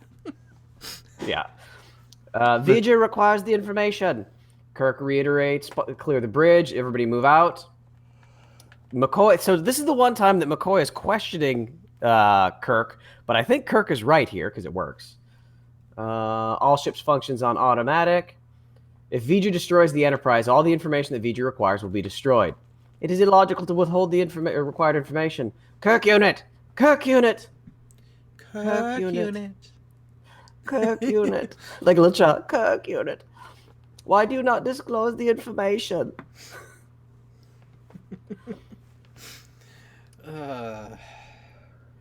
So, yeah, I think this is cut out. So this is in the dialogue here on the line that I've got. Spock turns to Kirk. McCoy sees that he's crying. Kirk says, not for us. Question asks. Spock says, no, Captain, not for us, for V'ger. I weep for V'ger as I would for a brother. As I was when I came on board, so is V'ger now. empty, incomplete, searching. Logic and knowledge are not enough. I don't remember that from the director's cut. At least, yeah. They took that Because out. I remember that I was looking for this, because this is one of the things I was going to bitch about, that Spock sheds a tear. Yeah, Vijay. and the only other time that Spock has shown emotion in that way was when he was compromised by an alien during the original series. Yeah. Yeah. So, they're clearing the bridge. There's the anal temper tantrum. Clearing the bridge. And that's when she... Kirk unit. The butthole opens. Butthole opens. We see the shaft of light that V'ger is emitting. Giggity. Oh, hey, look at that. That's cool. Look at this. Look inside the butthole. Yep. Now you can see it. Yeah. They actually superimposed it in there. That's pretty cool. Why I'm impressed with that, I don't know. They actually showed it. And then, of course, you have the... Sir, we are getting a gravity and oxygen atmosphere enveloping the ship. So V'ger is not only just V'ger, it's also Q, apparently. Yeah. Apparently. So, yada, yada, yada. They end up getting down there and they start figuring out, where is this radio signal coming from? Because by this point, all your advanced species are using subspace transmissions, not standard, not what we have as standard radio transmissions. So they go out for a little walk. They change uniforms for some reason.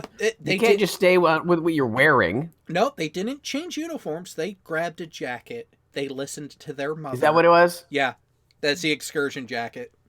Yep. They listened to Mom. And then we've got the doctor's hairy chest. So they put on jackets and dun dun dun V'ger.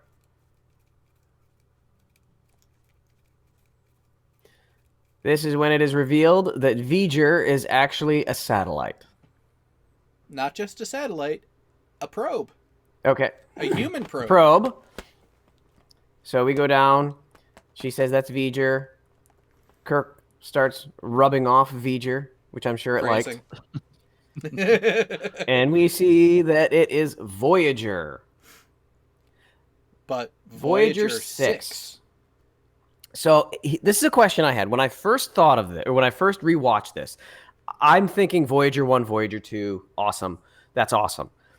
And then when it said Voyager 6, it's like, that's kind of dumb. I hate that. But then thinking retrospectively, if this is 1979 and Voyager 1 and 2 had just launched, literally just what would have been cooler in the public's mind? One of those probes that just launched being found on this show, or something that hasn't happened yet as a way to show the program continuing. Yeah, no, exactly. And that was the reason why they picked a higher number, is that at the time, there was talk of there being follow-on Voyager deployments for different avenues of the orbit, because they weren't sure how long or far Voyager really was actually going to be able to last. And here we are, 40 years later, and it's still going. If I remember right, I think that they are Voyager 2 is 13 light hours away, and Voyager 1 is 15 light hours away. Something about that? Sounds about right. Yeah. Yeah. I was watching a video from November last year this morning about Voyager 2, and I knew that they both were going kind of separate directions as far as the plane of the solar system went. What I didn't realize is they're both actually heading towards the leading edge of the heliopause and the bow wake and everything of the motion of the motion of the solar system through the galaxy. Yeah. So that's interesting. It's actually they're tracking ahead of us. So And yet they can't feel the motion. Clearly, it's flat. yeah.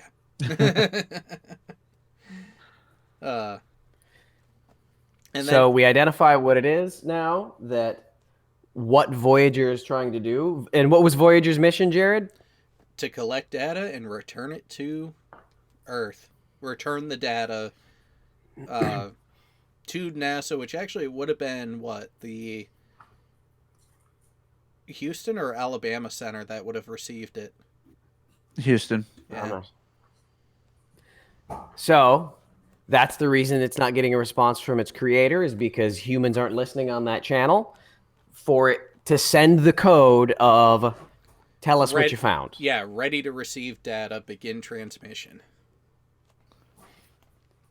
And once they figure that out, they interface with the Enterprise. It's like, okay, you know what, Enterprise, you act as it. You already have it set up. Transmit the command for Voyager Send code. Yeah, for Voyager to send its data. And then what does Voyager do? Wait a second. Before that, what are your thoughts on the wrist comms? We never see the flip phones in this in this movie. No. So it seems like they are working towards the comm badge setup. But here's the question: if that wristwatch is the communication device, what the fuck is the belt buckle for? It's a fanny pack. What do you expect? True.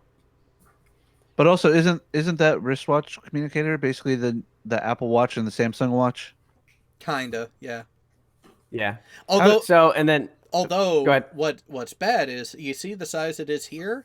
It gets bigger in Wrath of Khan. Yeah.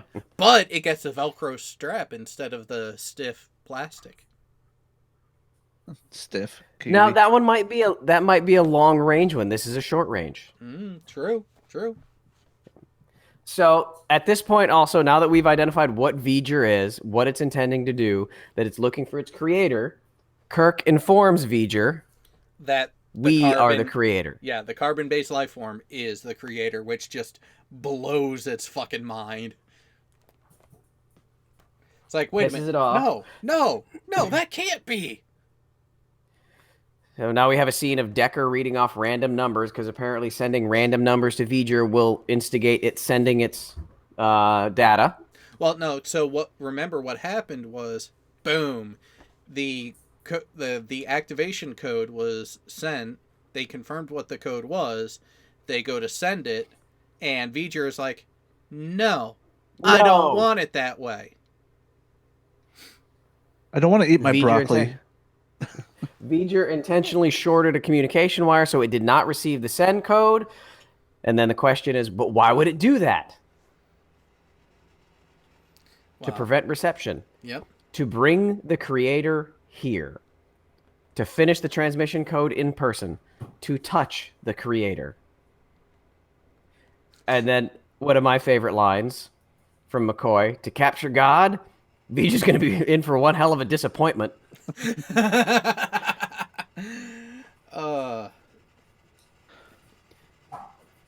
So Decker volunteers to manually transmit the code.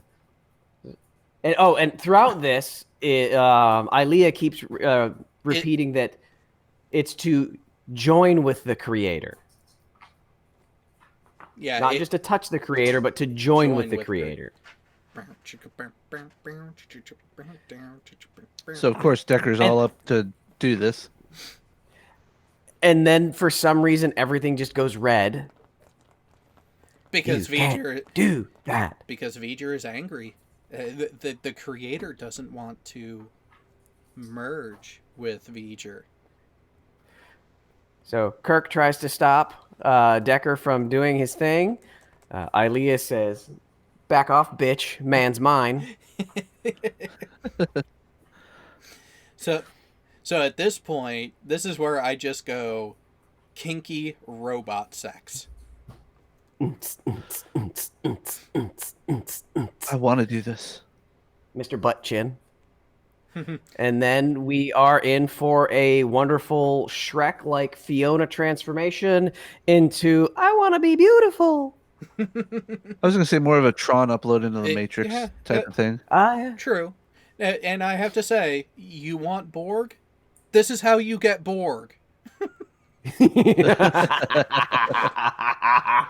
So wait, he was the first Borg queen?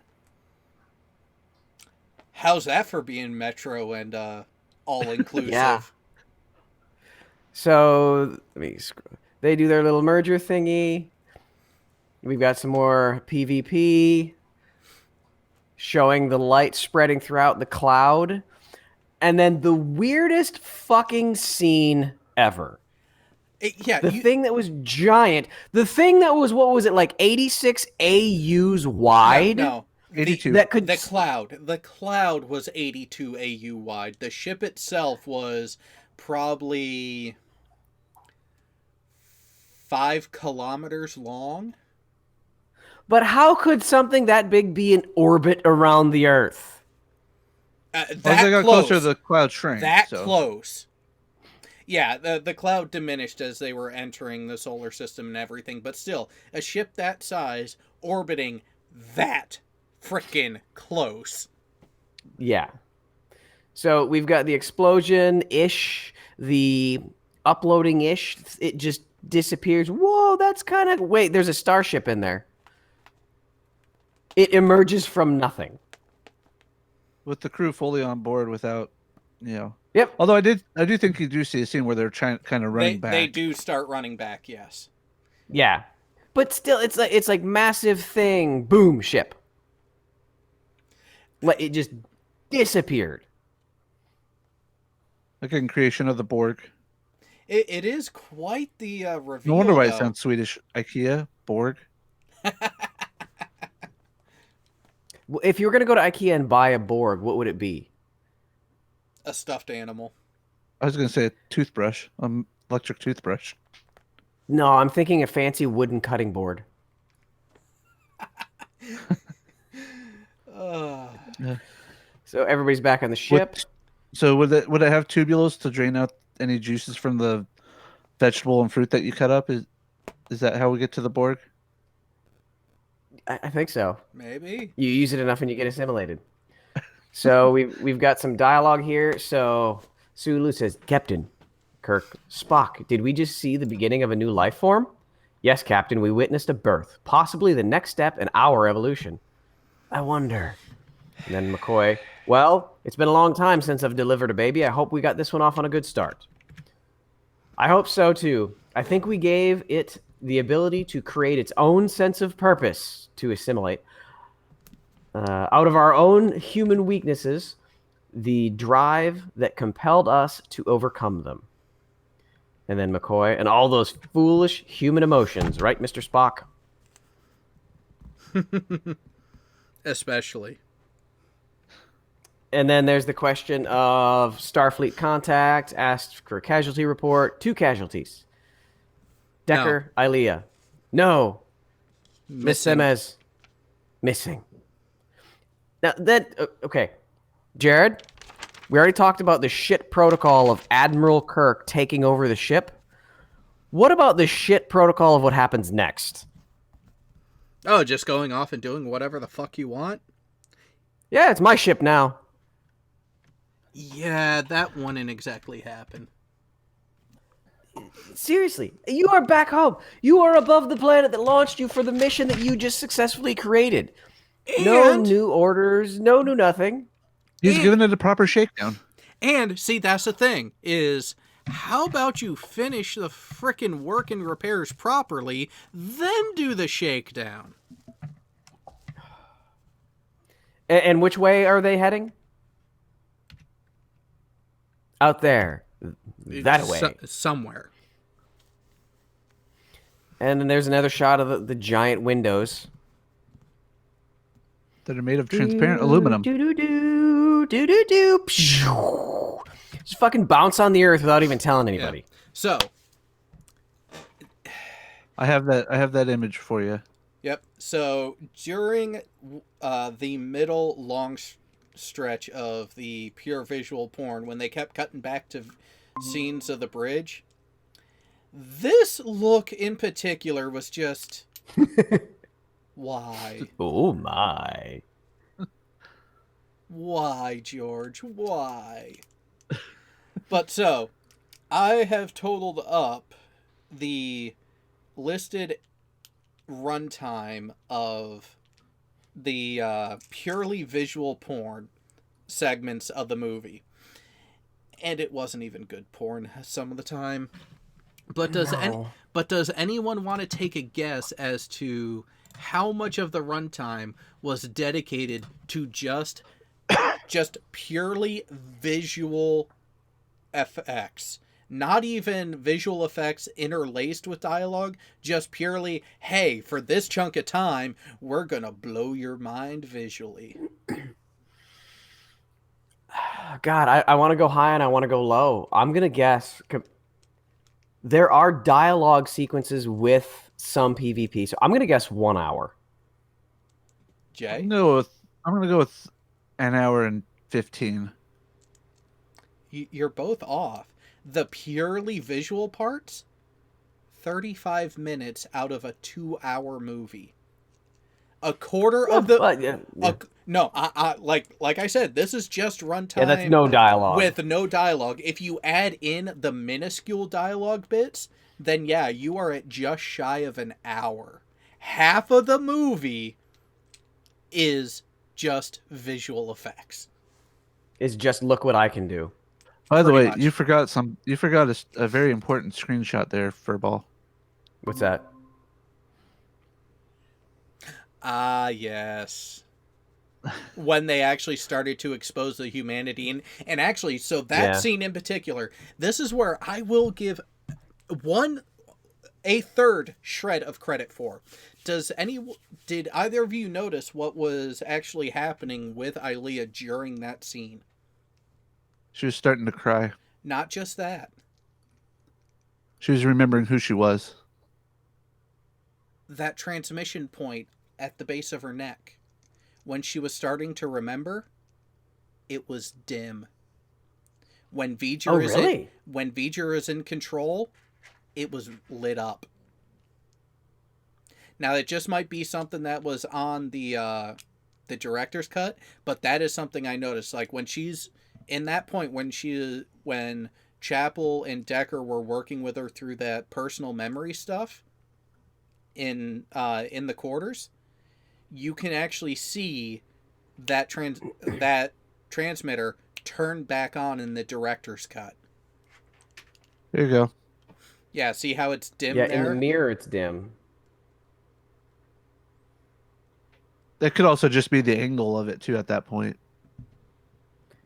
But with how significantly brighter it was in other scenes from similar off-centered angles. I mean, And it like is that one right flashing. there. Yeah. It's flickering. It's flickering. Yeah, V'ger temporarily loses control. I wonder if you actually see it go brighter here. So, plotline. What There it are goes. your Boom. thoughts See? on plotline? See, it re-illuminated as V'ger took control and she went back to the machine mannerisms. See, watch.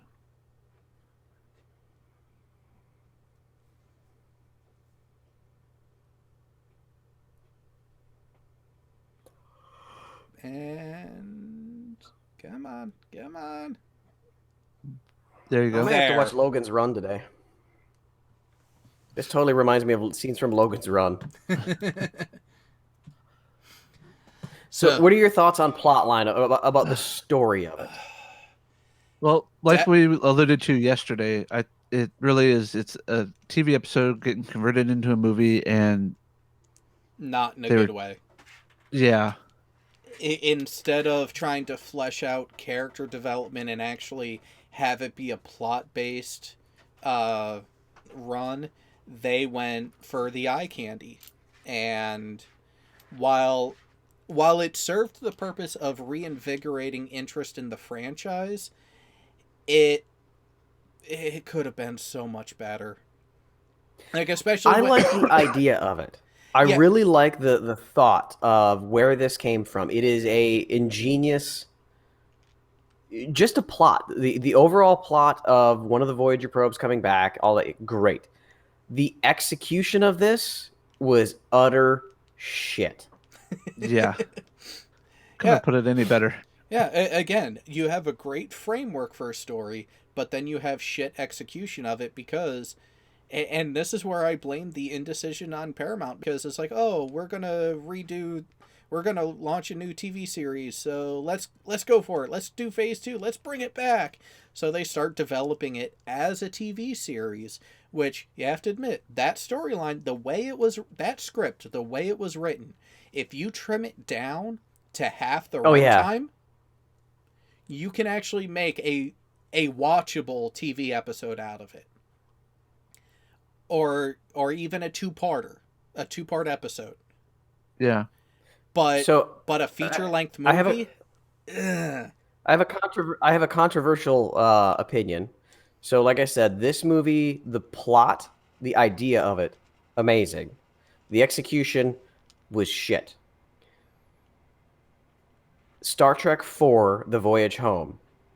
The plot was a bit shit, but the execution was awesome. Yeah. 4 really was a simplistic plot and a simplistic premise. And see, that's the thing. I think some writers try to go too fancy with the story itself instead of letting the interplay between the written part of the script and the visual part play off each other.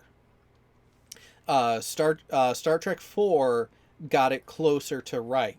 Even Star Trek 2, because you have enough of a plot and storyline that harkens back to the original series. Yes, it has its own issues, but Star Trek 2 was a better movie because, one, its runtime was not bloated for whatever reason they decided to bloat this one. You still had enough of the visuals and action to make it entertaining to even a casual fan, but you also had a viable and strong enough storyline to continue the franchise and also keep the original generation of fans engaged, because you're hearkening back to what had become one of the iconic episodes, Space Seed. Yeah. Somehow Chekhov was there but wasn't there. Gotta love that. No. So here's the thing: Chekhov could have been a member of the crew, but one of the slick sleeves in a different area, and then was transferred to the bridge later on. So he could have been part of the crew and that not break canon. So he would have known about Khan's presence on the ship, and Khan, having the super intellect that he does, would have recognized the face. Maybe Chekhov was just in a different department. Yeah, exactly. Still on the ship, but not on the bridge at that time.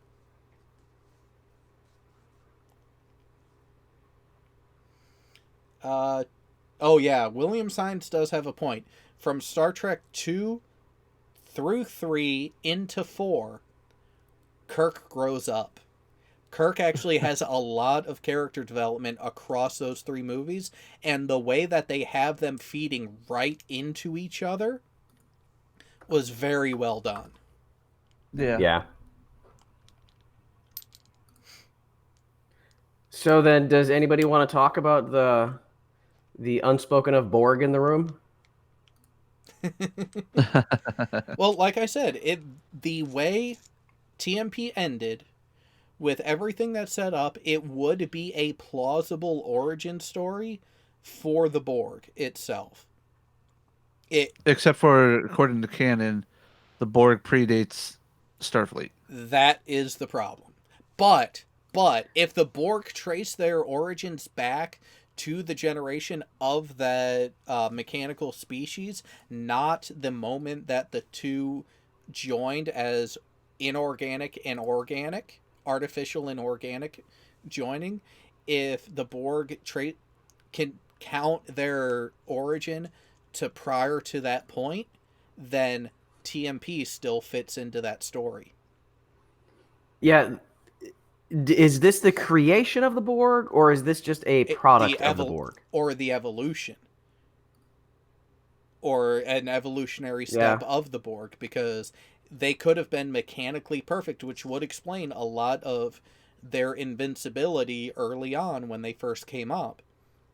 And then you have them learning about the human culture and a segment of Starfleet, which then whets their appetite to learn about more from other species in other areas.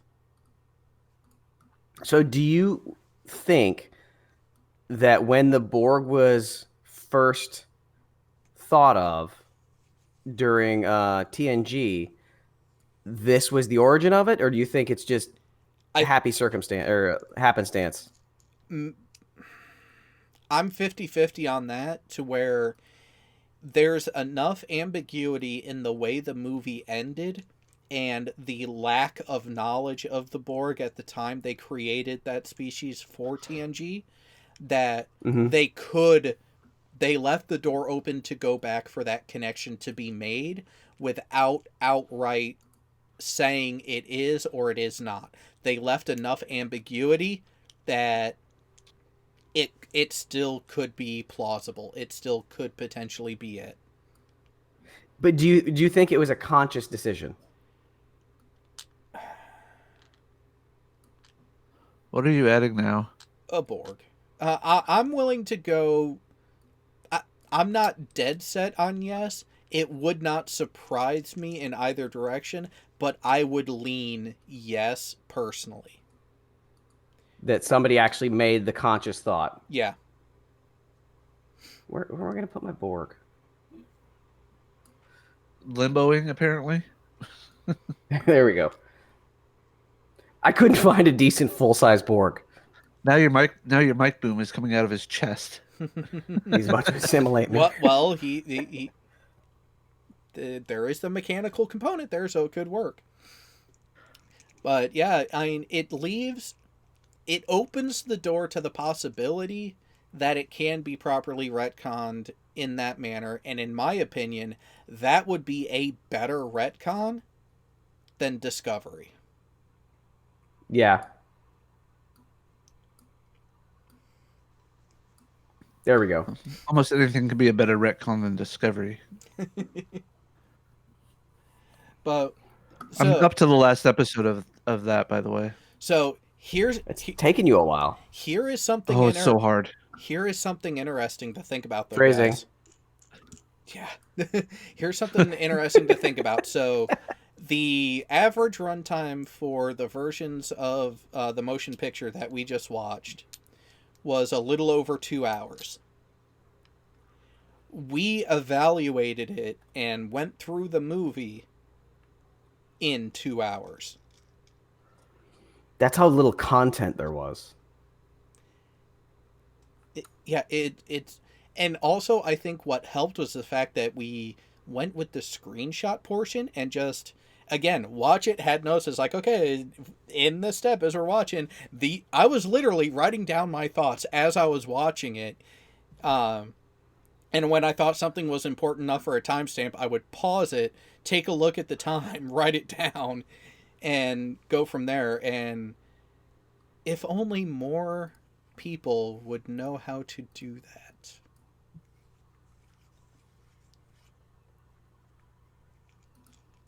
Trying to see if I can find the spot whether there was crying or not. Oh, yeah. In the director's cut, it wasn't there. Before we went live, I actually watched it again to make sure I didn't miss anything crucial in my notes. And I did not see that crying part in the director's cut. I think they took it out, which actually I would say that's a mistake, because that actually added a bit to it to give that little bit of further understanding of what is actually going on with the entity known as V'ger and what is going to go. I don't like the thought of Spock crying for it, though. That is unrealistic. Well, so yeah, the crying part, I agree with you. Don't have him actually shedding a tear, but have him have that perplexed look and still get the information out because he is picking Yeah. up on that. And with him being half human, he does have enough knowledge of the emotional side of things to be able to communicate it. So there is that to consider. Yeah. So one other thing, you'd mentioned early on, everybody jump around and act like we're being shot at. Yep. So something about like that.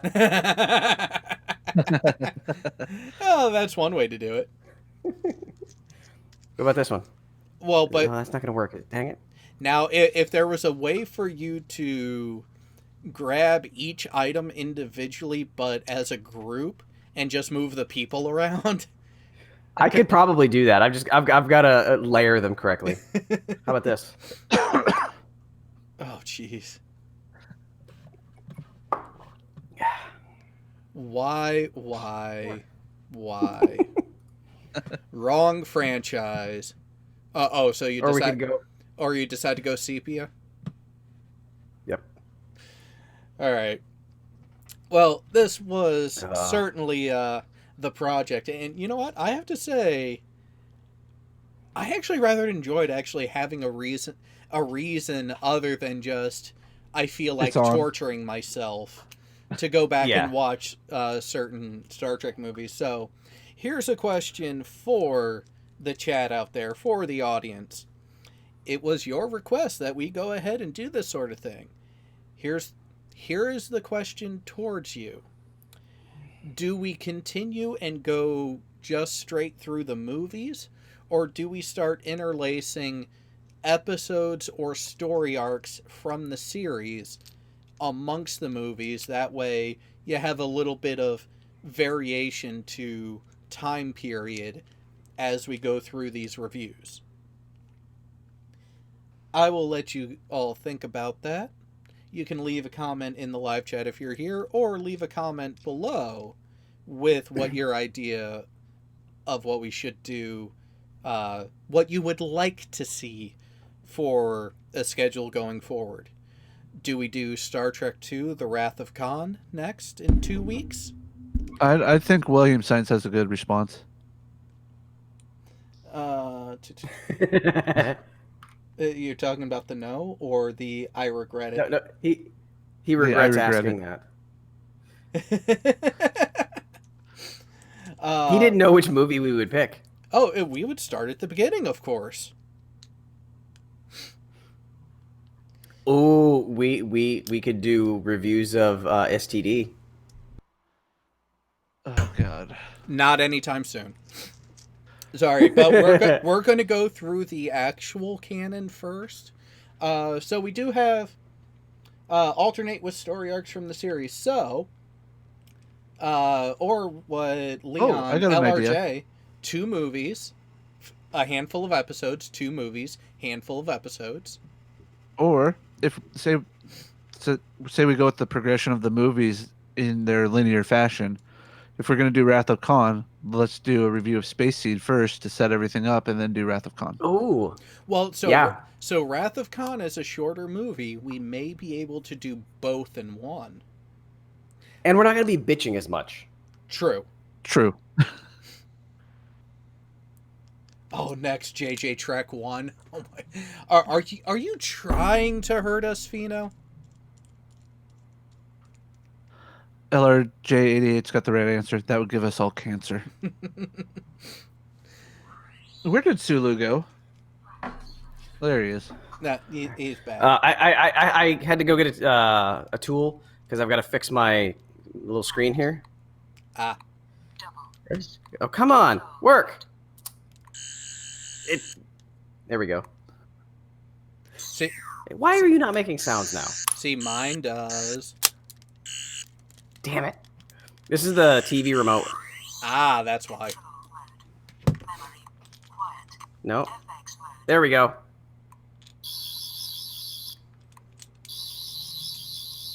All right, fixed.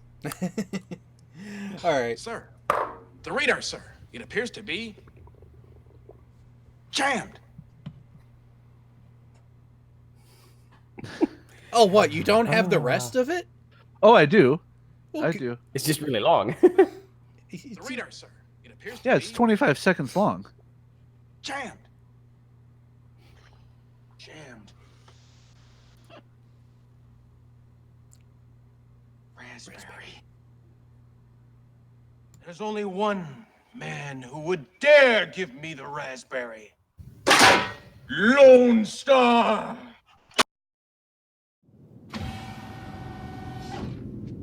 Brother, are you all right?